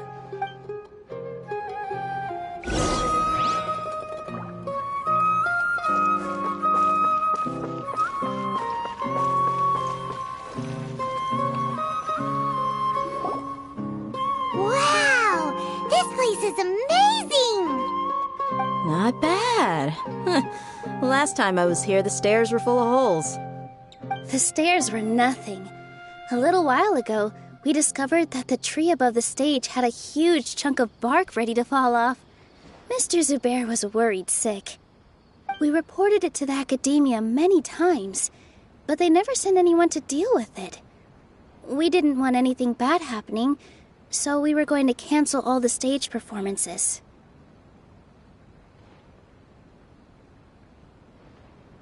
Oh, probably because it was the theater asking. The academia looks down on performers like us. They probably think it would be best if the theater closed down completely. We can't let that happen, though. Not only would everyone involved in the theater go hungry, but then we wouldn't be able to hold the Sub-Zerus festival anymore. Thank the Dendro Archon for Dunyarzad. With the Mora she gave us, we hired someone to patch up the tree, and we also gave the stage a much-needed makeover. The stage is going to be even prettier when it's festival time. I can't wait for you to see it. And I can't wait to see you on the stage. You've been practicing so long already. It's almost time for your dream to become reality. It's our dream. I'll do my best for the two of us. Nilu, what are you gonna be doing at the festival? She'll be dancing the dance of Sub-Zerus, the most important performance at the Sub-Zerus festival. Dunyarzad, have you told them the origin of this holiday? I only told them about the Greater Lord and Lesser Lord so far. Okay, then I'll tell you two about how this holiday came to be. According to legend, the Sub-Zerus festival was originally the Goddess of Flowers' birthday celebration for the Greater Lord. A long, long time ago, on one of Greater Lord Rukkhadevata's birthdays, her friends threw her a celebratory banquet. Some of the gods got drunk. One started playing music, and the Greater Lord started singing, so the Goddess of Flowers began to dance. As she danced upon the grass, countless beautiful parisaras began to bloom wherever she stepped. Those brilliant purple flowers became her dazzling stage. All the gods clamored, "Oh, if only time could stop at this very moment." Of course they did. When people mention the gods, they always think of the Archon War. But Sumeru's gods also had happy times. Although they aren't around anymore, they're preserved in our tradition of dance. This outfit I'm wearing is apparently based on how the Goddess of Flowers looked. Though we're just tiny people compared to the divine, we still have to do our best to make sure that the birthday girl feels loved on her special day. Nilu, you of all people will definitely be able to convey our well wishes to the Dendro Archon. They symbolize the Goddess of Flowers, after all. It's just a shame that all the real Parisaras went extinct after her death. Yeah. The Greater Lord brought forth Parisaras in memory of the Goddess of Flowers, but she ultimately could never truly replicate that beautiful purple. Thinking about the Goddess of Flowers dance makes me wish I could have seen it. If my stage were anything like that, I'd be thrilled if I had just two real Parisaras on the stage. So, Traveler and Paimon, what do you think? Interested in the Sabzeruz festival? All of Lesser Lord Kusanali's followers will be there for her birthday. It'll be a good opportunity for you to learn more about her. Ooh, Paimon thinks that's a great idea!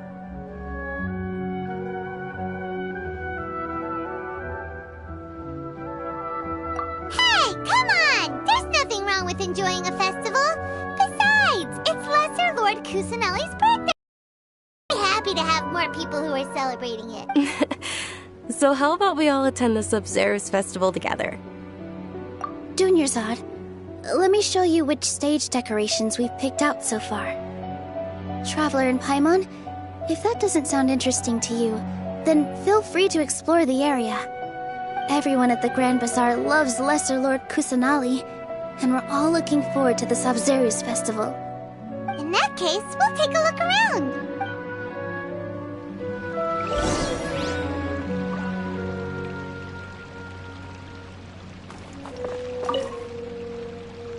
Whoa!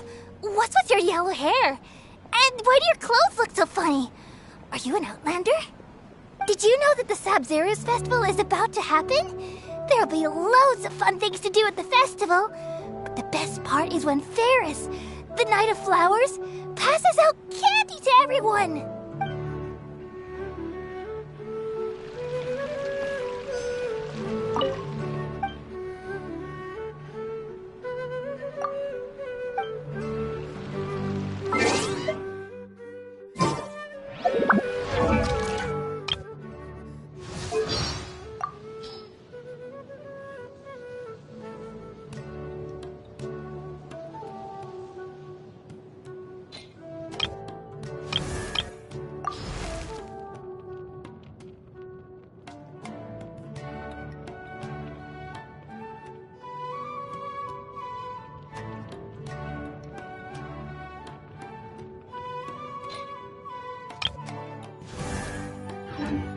Wherever in this world I roam, I carry memories of my home. This blade, it is the last one with nature.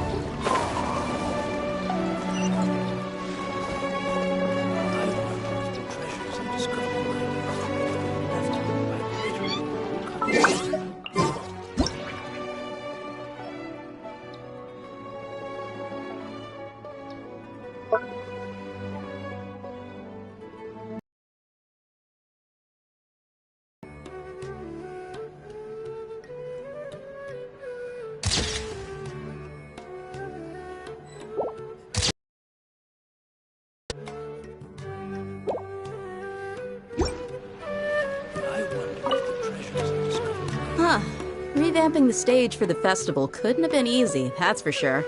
I bet this year's festival will be one to remember. I don't know much about the Grand Bazaar, but I do know that the residents here have a penchant for song and dance. Two things that the academia doesn't particularly approve of. Oh, and the perfume sold around here is a lot better than what you'll find elsewhere. The fragrances are longer lasting and they're gentler on your skin and... I mean, that's what I've heard at least.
Things are really shaping up, and there's a buzz around the festival this year.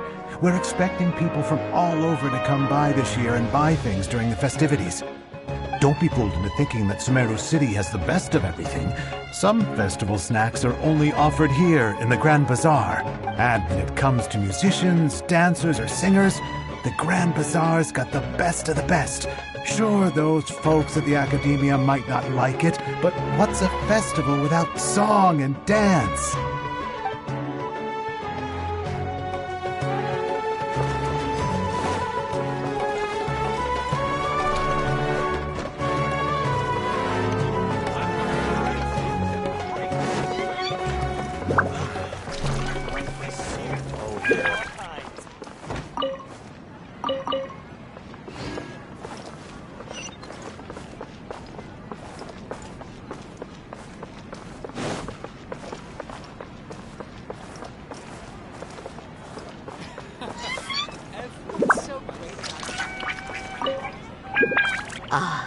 Dancing at the subs as a child. The Sub-Zeru's.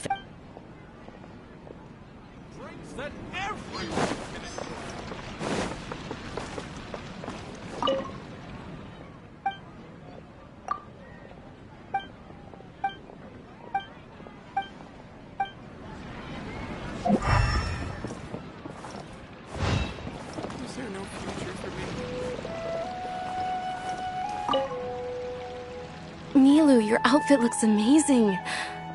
There's also something different about you from when we first met up. I thought I'd add a little extra pizzazz to my dress for the festival. See? Wow, did you sew all that yourself? Uh-huh. Sewing is a fundamental skill for everyone in the theater company because we make all our own costumes. Did you know that Mr. Zubair not only can make costumes, but props too? I've noticed that you can't keep your eyes off that crown over there. Would you like to try it on? May I? Of course. The legends say that the goddess of flowers had beautiful horns on her head, so this crown was made to reflect that. As on the stage. Hey! Is that who Paimon thinks it is? It looks like Catherine.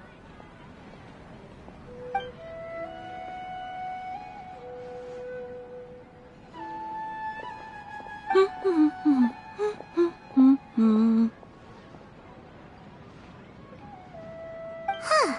Come to think of it, Paimon's only ever seen her behind the counter at the Adventurers Guild.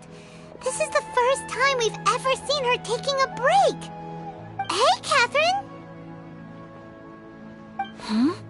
Oh, hey! It's the Traveler and Paimon! What's shaken? Whoa. Break time Catherine sure sounds a lot less formal than usual. Paimon was still waiting for her to say Ad Astra Abyssosque. Sure. Standing behind the counter at the Adventurers Guild doesn't require any complicated functions. But saying and doing the same old things over and over again can get pretty monotonous. Like watching the same Fontaine movie day after day. But take you two, for example. You travel across Teyvat to enrich your lives and gain new experiences.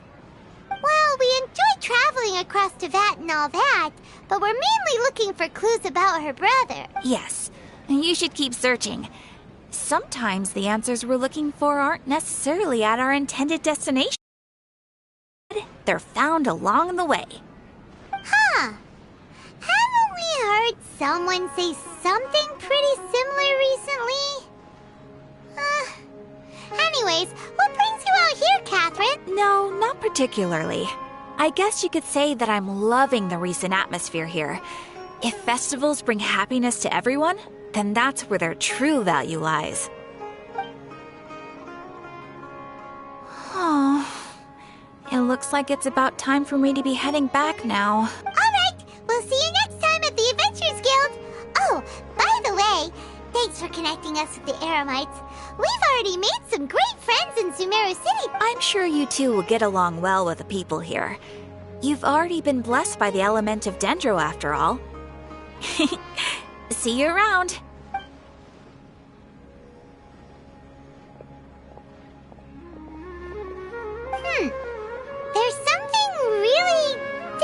asked about Catherine today.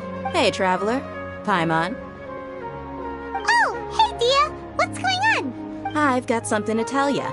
My lady knows you're looking for ways to meet Lesser Lord Kusanali, and she's been trying to come up with a way to help you. Well, I have an idea that might... Are you serious?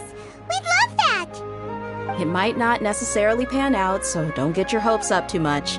I'll need to take you two somewhere and ask someone some questions. My lady is feeling a little worn out at the moment. Nilu's found a place for her to rest. After I take my lady home, let's meet in front of the Citadel of Regzar. Sounds like a plan! Let's head over to the Citadel of Regzar and wait for Dia! What's so great about Snezh Nine toys anyway?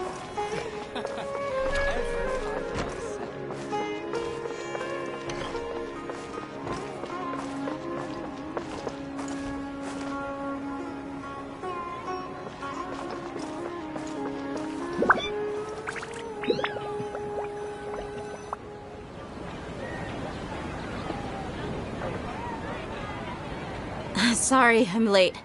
It took some convincing for the master and mistress to believe that Miss Dunyarzad was only sitting in the port for a while because she was in a bad mood. Anyway, I guess I should be thanking you. I haven't seen Miss Dunyarzad that happy in a long time.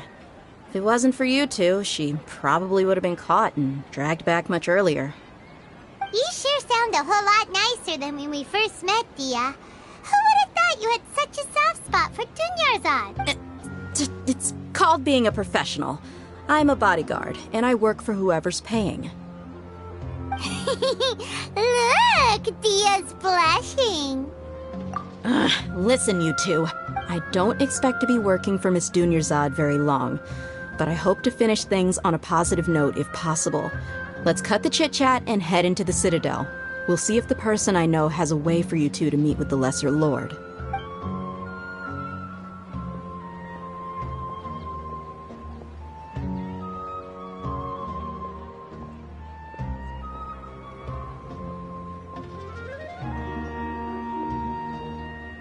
Oh, hey, Chief. Ah, Dia!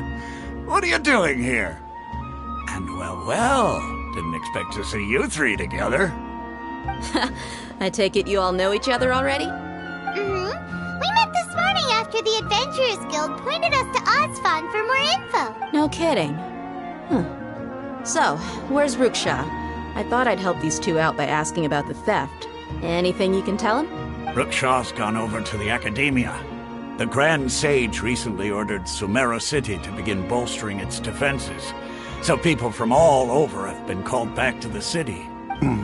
Since you've already mentioned the theft, I suppose I might as well tell them what we know. Appreciate it, Chief. Theft? Sorry, what the heck are you guys talking about? Just recently, the Academia lost something, and there's a chance the item is connected with the Dendro Archon. This case might just somehow help you in meeting her. I suppose that's one way to look at it. But if you ask me, the case is more about the Academia than anything else. Let me fill you in. The Academia recently sent a convoy to pick up an important package from Aru village. Word got out, and the convoy was robbed on its way back. The Grand Sage took the whole matter very seriously. Not only did he dispatch the Matra, but also enlisted our help in the search for leads. All we know so far is that whatever was stolen is currently in Port Ormos. You two have heard of Port Ormos, haven't you? It's the largest commercial port in all of Sumeru. You can travel there by leaving Sumeru City and heading south along the river. The Academia's grip isn't long enough to reach all the way to Port Ormos, so the city's a little more laid back, meaning the population's also a mixed bag. You never know who you'll meet there. Apparently what was lost has a great deal to do with the Akasha, knowledge, and even the gods. I'm afraid I don't have any other details for you, though. If you're interested, maybe you could head to Port Ormos and ask around yourselves. If you want my advice, try introducing yourselves as students of the Academia once you're there. Are you serious, Chief? All the Academia students are in Sumeru City, you know. Why should they pretend to be students in Port Ormos? If you're also interested, Just go there and see what happens. Count me out. I've got plenty of work to do here for the Homayani family. And take it from me, if you two really do decide to visit Port Ormos, you'd best watch your backs. Let's just say that the Eremites there aren't nearly as friendly as those here in Sumeru City. There are even some extremists who go around shouting slogans like, "Retake Sumeru for the Scarlet King." Word is that more and more are joining their movement. They're becoming a real headache for Chief and the others. You bet they are. The Scarlet King's been dead for thousands of years. Now they start spreading rumors of his return. Ridiculous. Not everyone's like you, Chief. Even the desert natives who abandoned their homes in the wilderness still wish to have a god of their own. Well, Traveler, that's about all the information we have for you. Thanks, Dia! And you too, Osfond! Since we've gathered all we could for the moment in Sumeru City, let's head to Port Ormos and see what we can find next. Miss Dunyarzad is looking forward to seeing you both at the Sub-Zerus Festival, so be sure to get yourselves back here in time for that. Good. Then we'll see you both at the Sub-Zerus Festival.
When I hand this work over to the Eremites, I'll have to rephrase the request.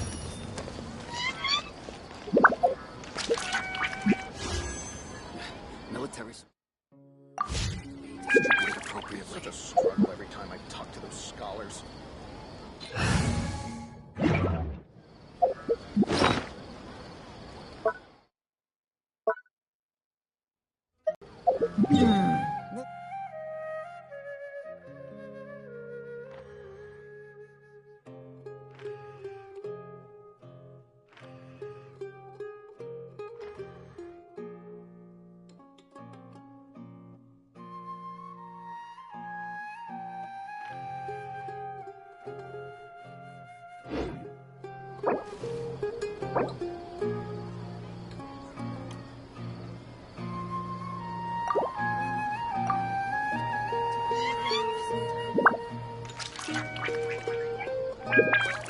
It's such a struggle every time I talk to those scholars. When I hand this work over to the Eremites, I'll have to rephrase the request. Military supplies for the Eremites must be distributed appropriately.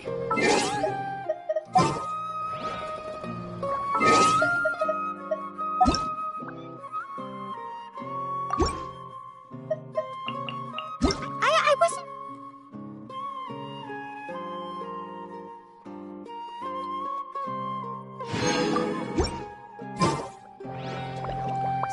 I'll have to rephrase the request. Military supplies for the Eremites must be distributed appropriately.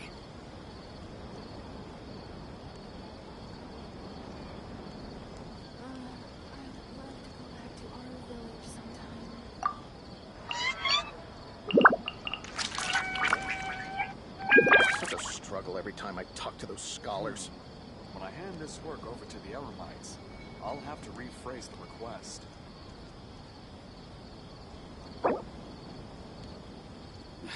Military supplies for the Eremites must be distributed appropriately. That stretch feels good.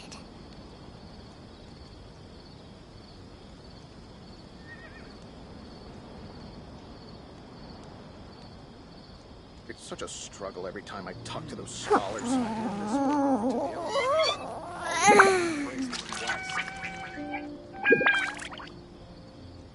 Military supplies for the Eremites must be distributed appropriately.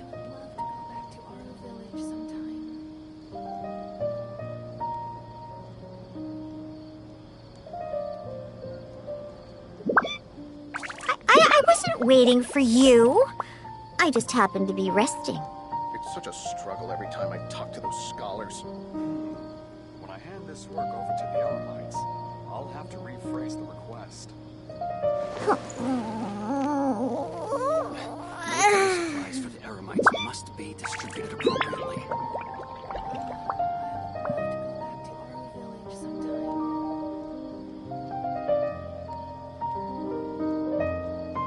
It's such a struggle every time I talk to those scholars. When I hand this work over to the Eremites, I'll have to rephrase the request.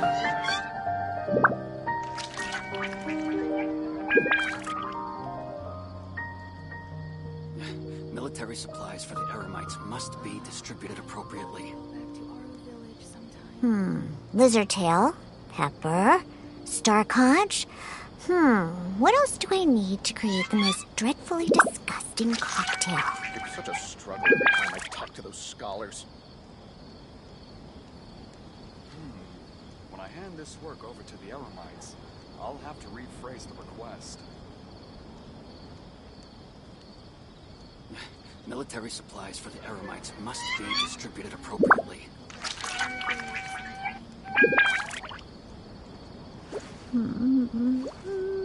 It's such a struggle every time I talk to those scholars.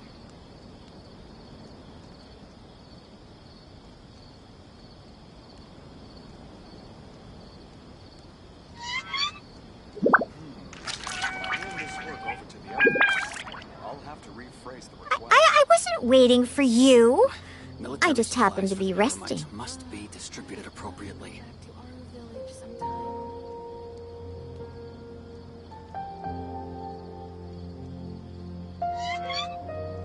It's such a struggle every time I talk to those scholars.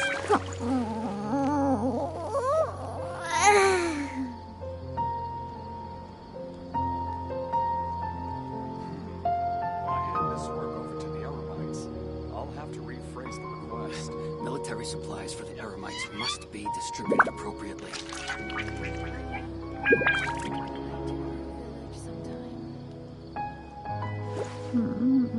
It's such a struggle every time I talk to those scholars.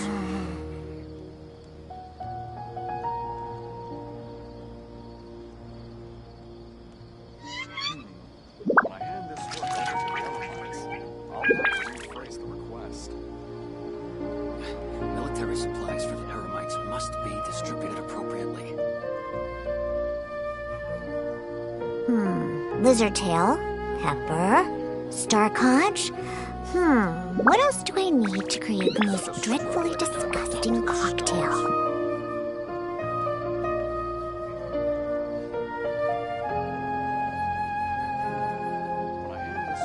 Military supplies for the Eremites must be distributed appropriately.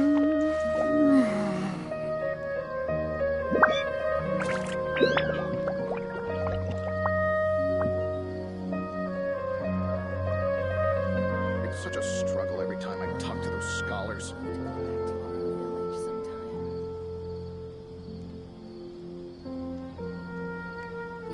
Military supplies for the Eremites must be distributed appropriately. When I hand this work over to the Eremites, I'll have to rephrase the request.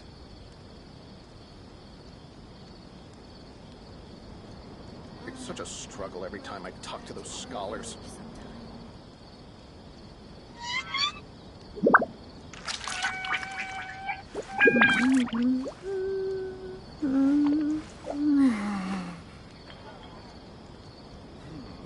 Military supplies for the Eremites must be distributed appropriately.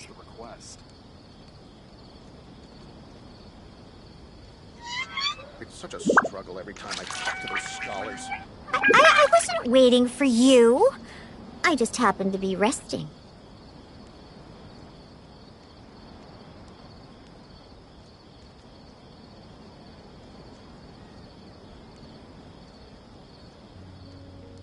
Military supplies for the Eremites must be distributed appropriately. I'll have to rephrase the request. It's such a struggle every time I talk to those scholars. Lizardtail, Pepper, Starconch. What else do I need to create the most dreadfully disgusting cocktail?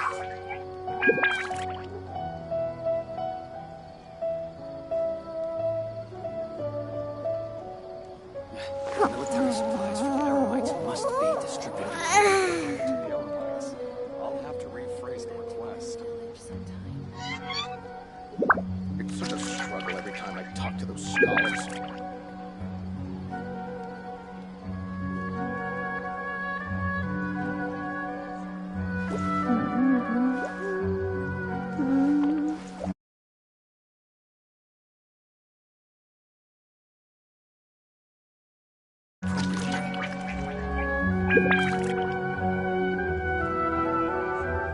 It's such a struggle every time I talk to those scholars.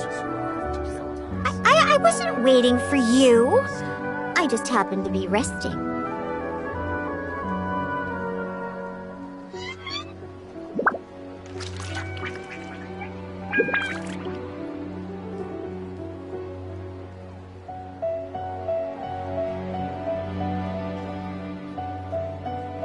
Military supplies for the Eremites must be distributed appropriately.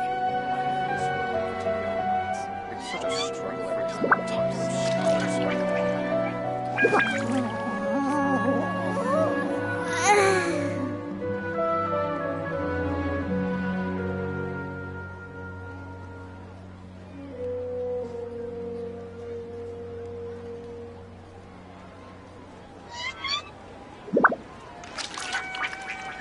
Military supplies for the Eremites must be distributed appropriately. That stretch feels good. Scholars.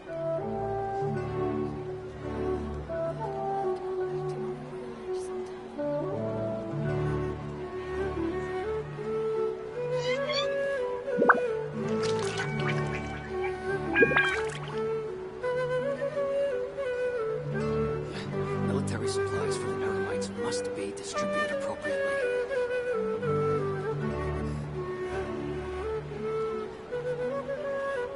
It's such a struggle every time I talk to those scholars. I'll have to rephrase the request. Lizardtail, Pepper, Starconch. What else do I need to create the most dreadfully disgusting cocktail?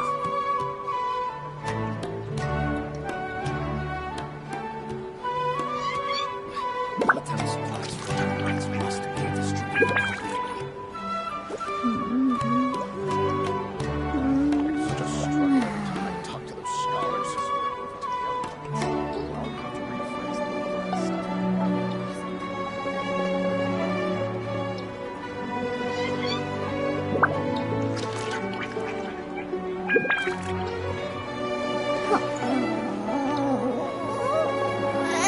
Military supplies for the Eremites must be distributed appropriately.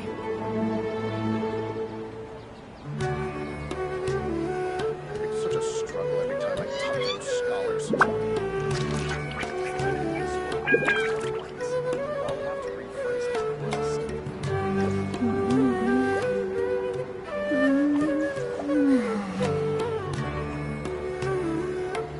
Military supplies for the Eremites must be distributed appropriately.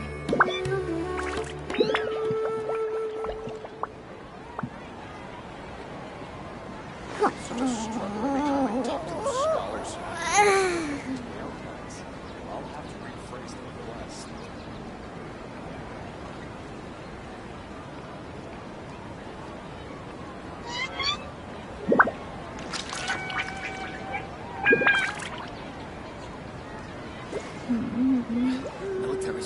for the Eremites must be distributed appropriately.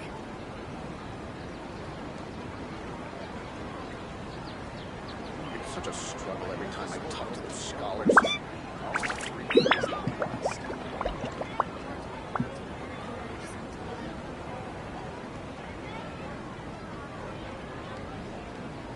I wasn't waiting for you. I just happened to be resting. Military supplies for the Eremites must be distributed appropriately.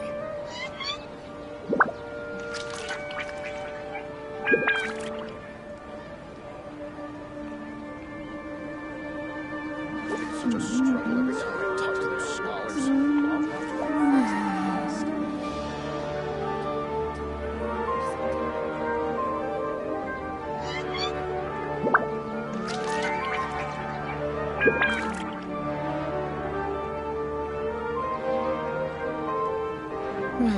Lizardtail, Heifer, Starconch.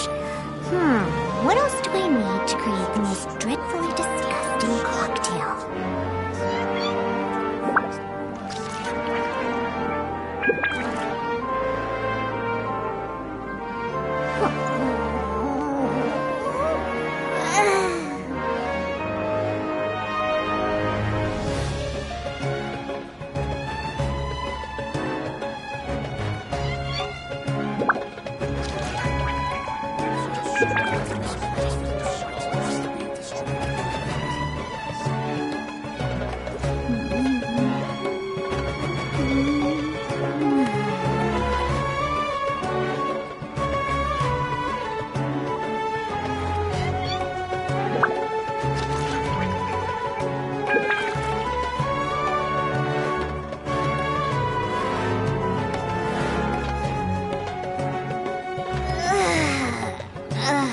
That stretch feels good.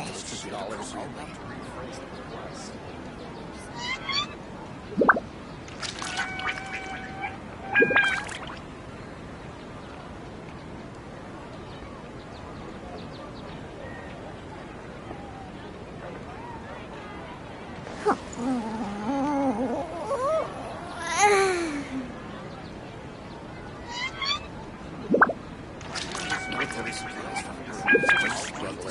for the Eremites must be distributed appropriately. Scholars.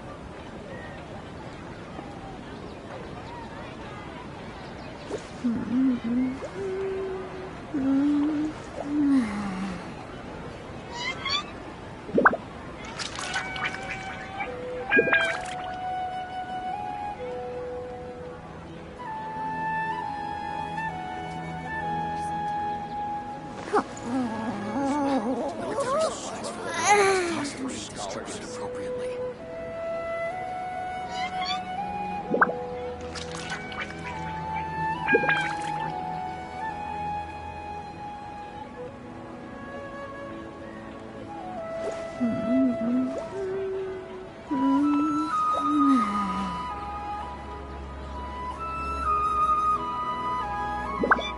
It's such a struggle every time I talk to those scholars.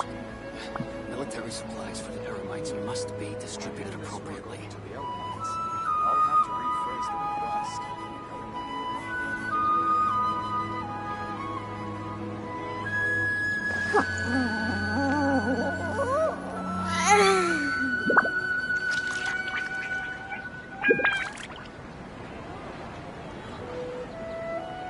It's such a struggle every time I talk to those scholars.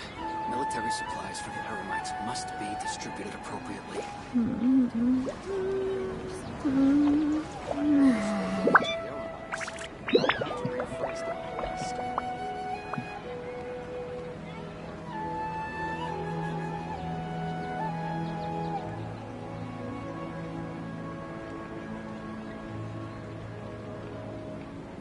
Military supplies for the Eremites must be distributed. I wasn't waiting for you. I just happened to be resting.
Time to go.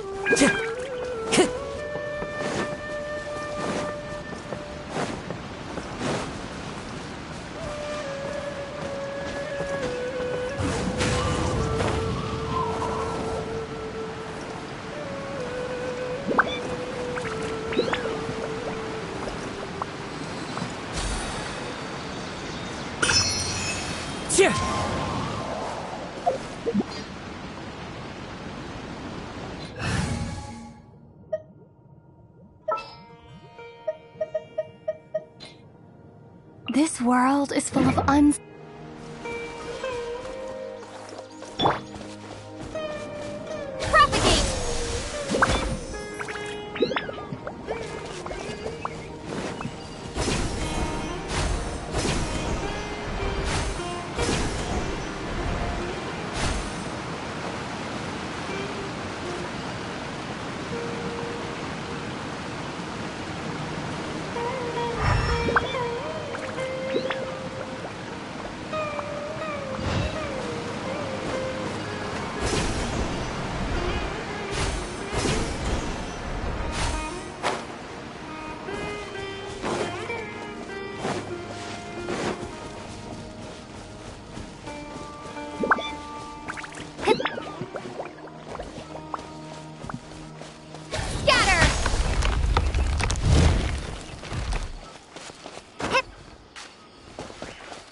Happy to oblige. Into the wind. Shaken and stirred. Scatter.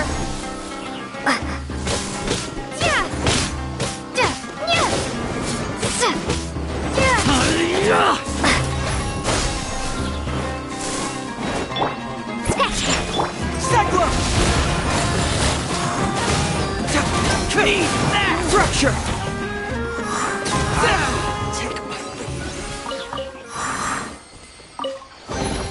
Oh, it's all coming out now.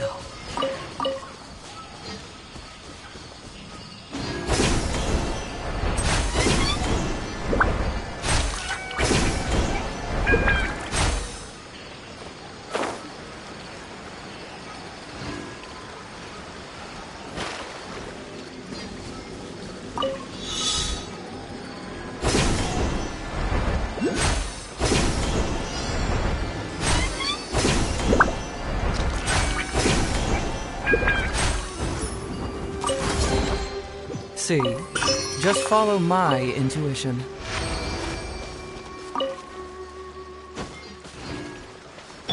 Propagate.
Oh, it's all coming out now.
Very well.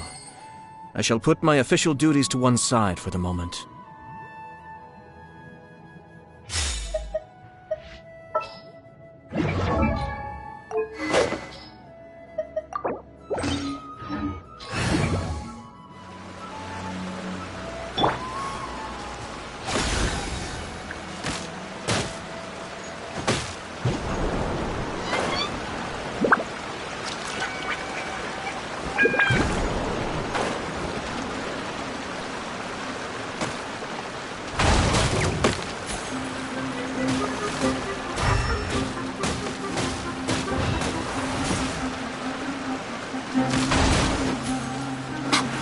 Right here.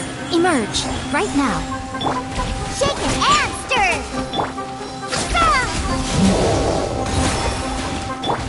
Cascade! Kamisato up! Suyu! Emerge. Right now. I'm always watching. Where'd that come from? Think you can bully me? Look at you, Boo Down. Right here.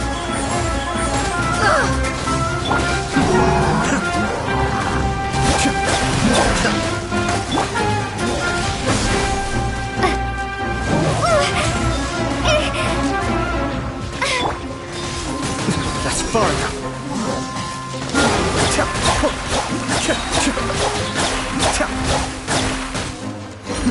The depth's back. Right now. Propagate! Can't handle your dreams. Emerge. Right now.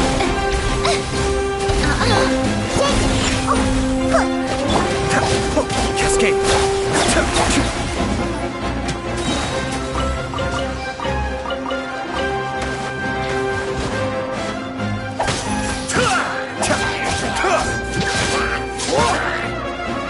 Be still.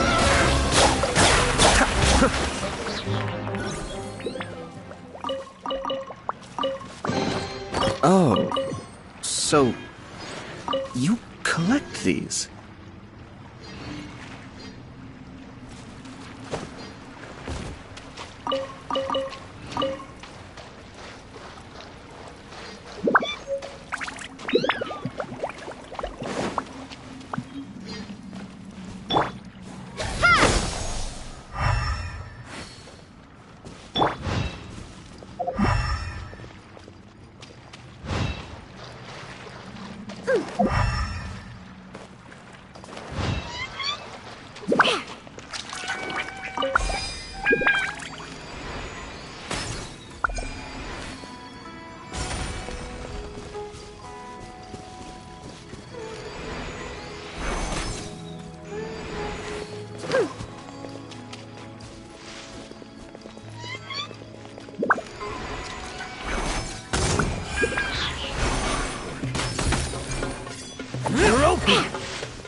Think you can bully me? Jab and cross. Look at you, Boo! Mind the deluge. Right here. Emerge. Right now. A sight to Is that all behold. you've got? Well, To place my hammer.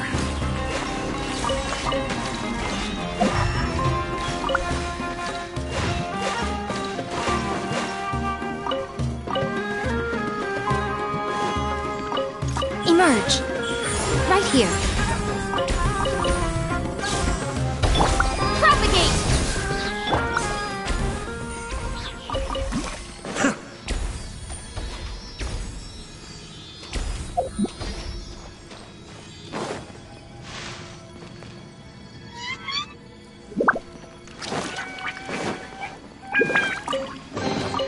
Oh, so you collect?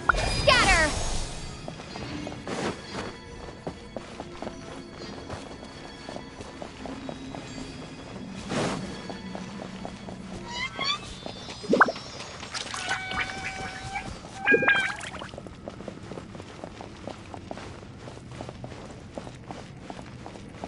Spring forth! A good job. I wasn't done.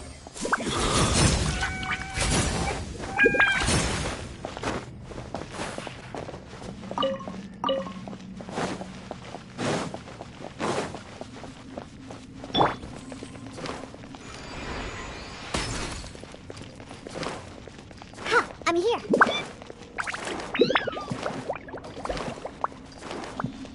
Let's go, let's go!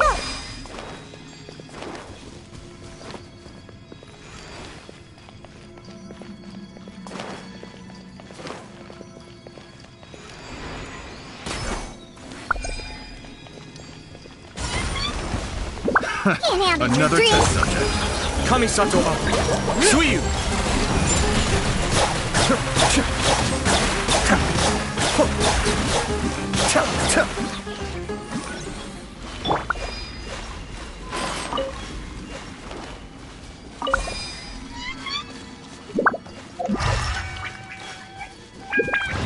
Ha! I'm here.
with nature.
The wind knows it.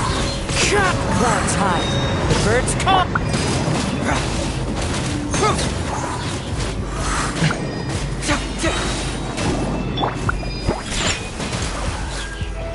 Propagate! Diana Special! Cyclone!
Truth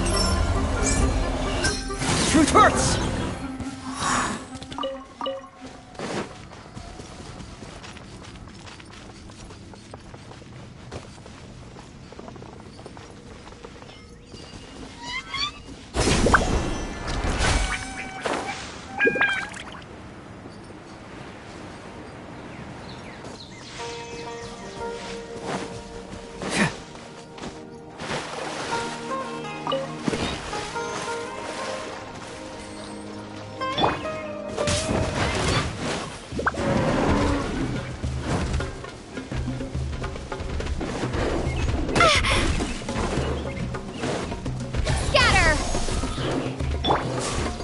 Into the wind!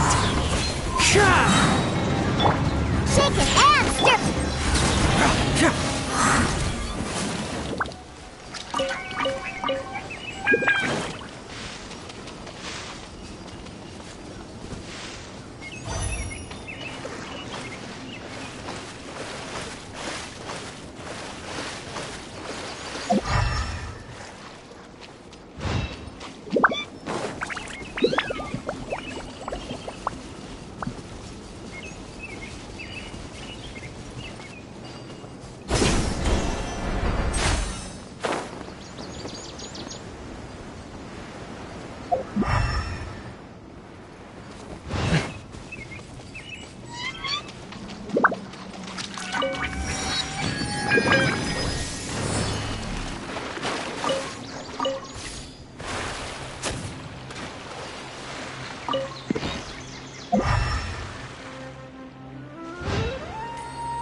One with nature.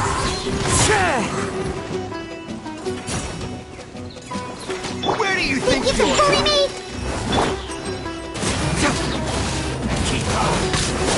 Fracture! Confess!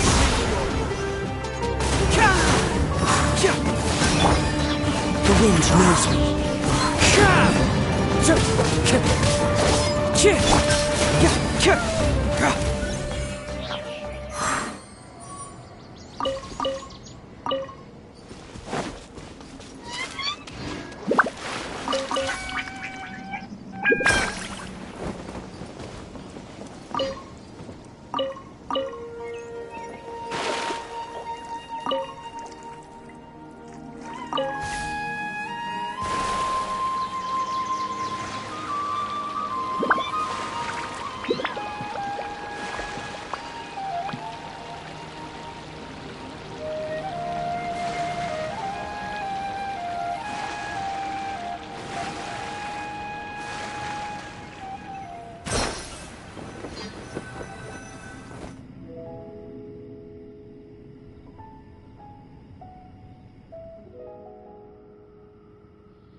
Into the wind!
This scenery is wonderful.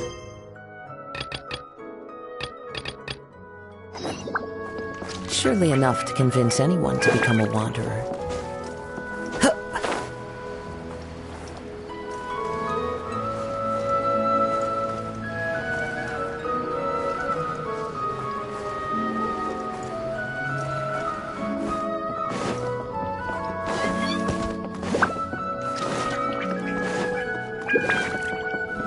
Time to go.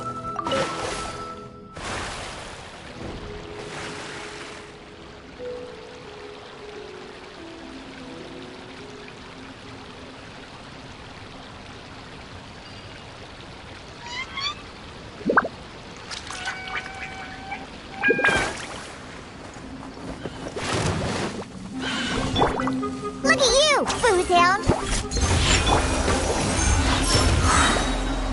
Bring it on! Cyclone! The wind knows me. Propagate!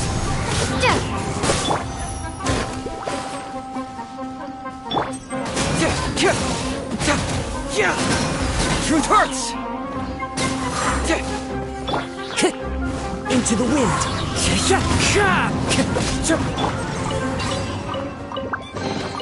Oh, it's all coming out now.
One with wind and cloud. One with nature. Confess! Bring it on! Germinate! Cyclone! Into the wind. Fateful offering.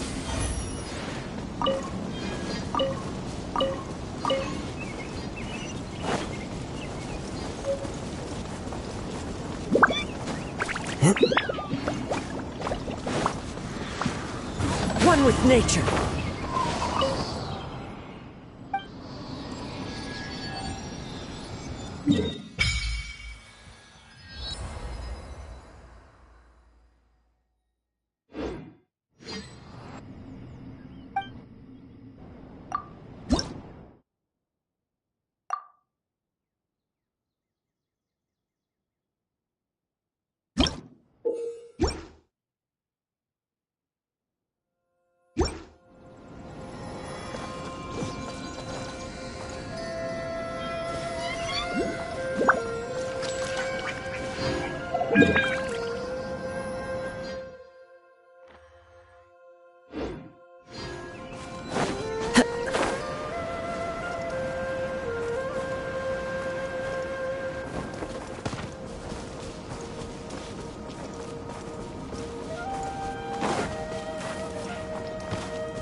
into the wind.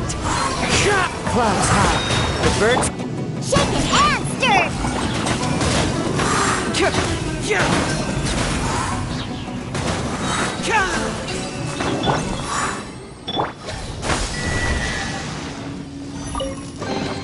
I'll keep this close.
Come and have a good look yourself.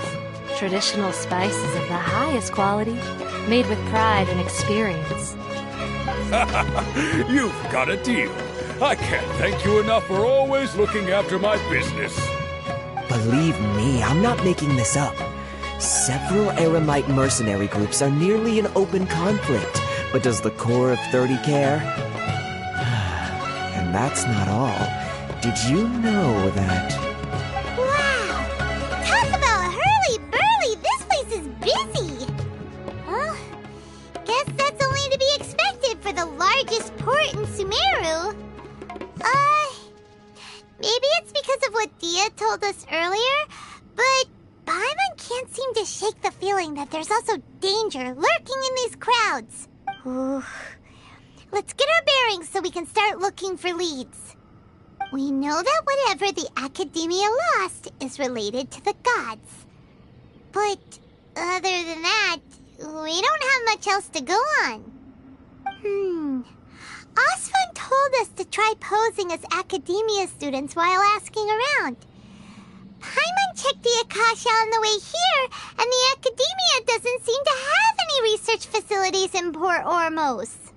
Paimon doesn't get it. Won't we look even more suspicious going around saying we're Academia students and asking about the stolen item?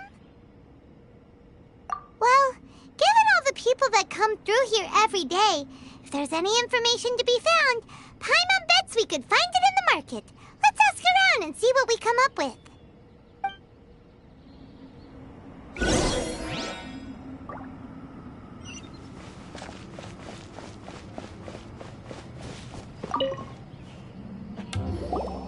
Welcome. Welcome.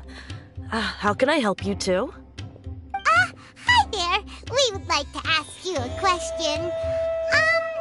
Do students from the Academia ever come to Port Ormos? Of course. Especially around this time of year. Students from Sumeru City that are about to graduate often come to Port Ormos to cut loose a little. Many people often talk about how hard it is to get accepted into the Academia, let alone graduate. But those who finish their studies and go on to become full-time researchers at the Academia have it even harder. Sure, we may not be Sumeru City, but Port Ormos offers beautiful scenery and a stress-free environment. Some even say it's good luck to come to Port Ormos, so students and researchers come flocking here when things get to be too much at the academia. Ah, you see over there? Those are students from the academia. They've been looking worried and miserable ever since they got here a few days ago. If you ask me, the life of a merchant is better. So long as the Akasha teaches us what we need, then life is good. Those students seem to be discussing something. Let's see if we can listen in.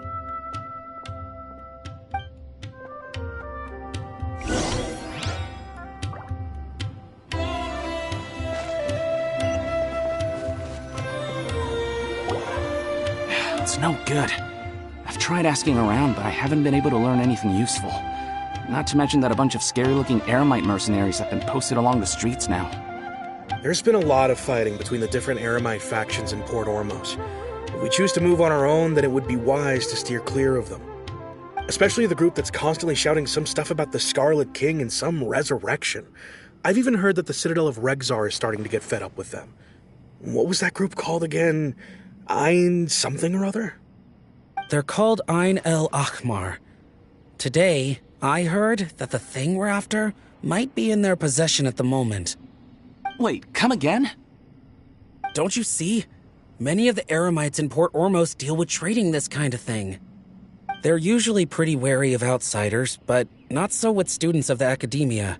It's because the kind of goods that students are looking for aren't the kind of goods that Eremites are after. As long as they know you're a student, then deals can be made. I've heard that Ein El Hakmar likes to set up shop at the Jafar Tavern. Supposedly, if you're willing to part with 500,000 Mora, they'll give you info on anything. Wait, did you say 500,000?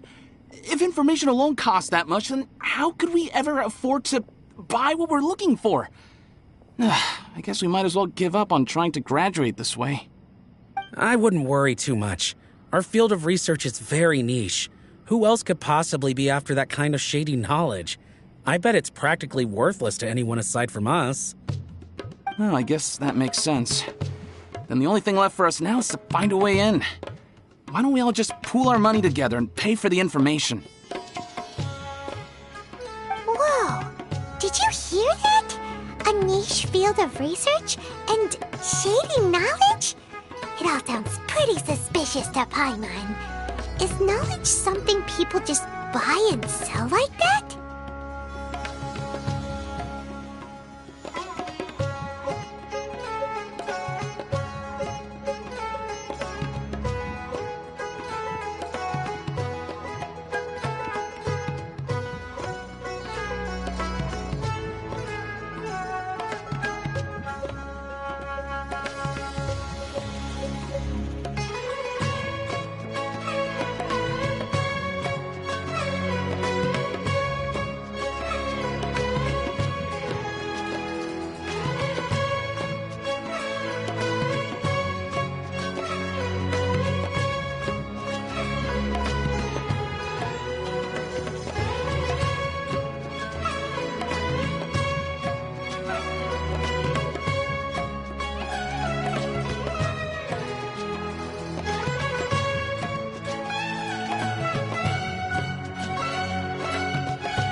So, what's your plan?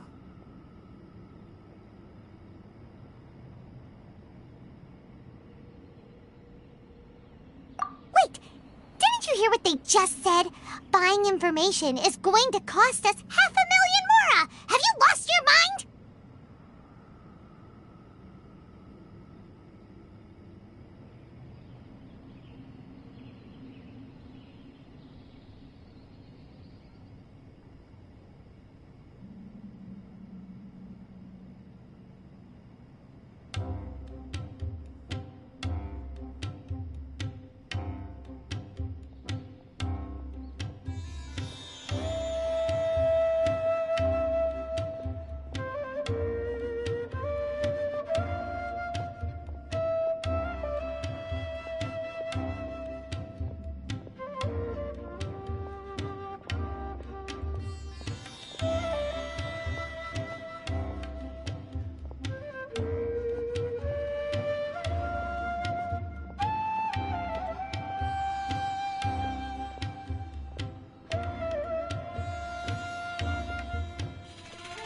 right.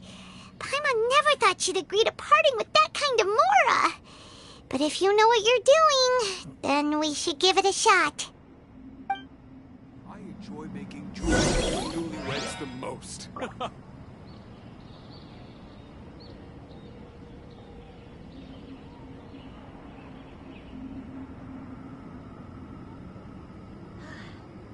guy does nothing but smooth talk all day.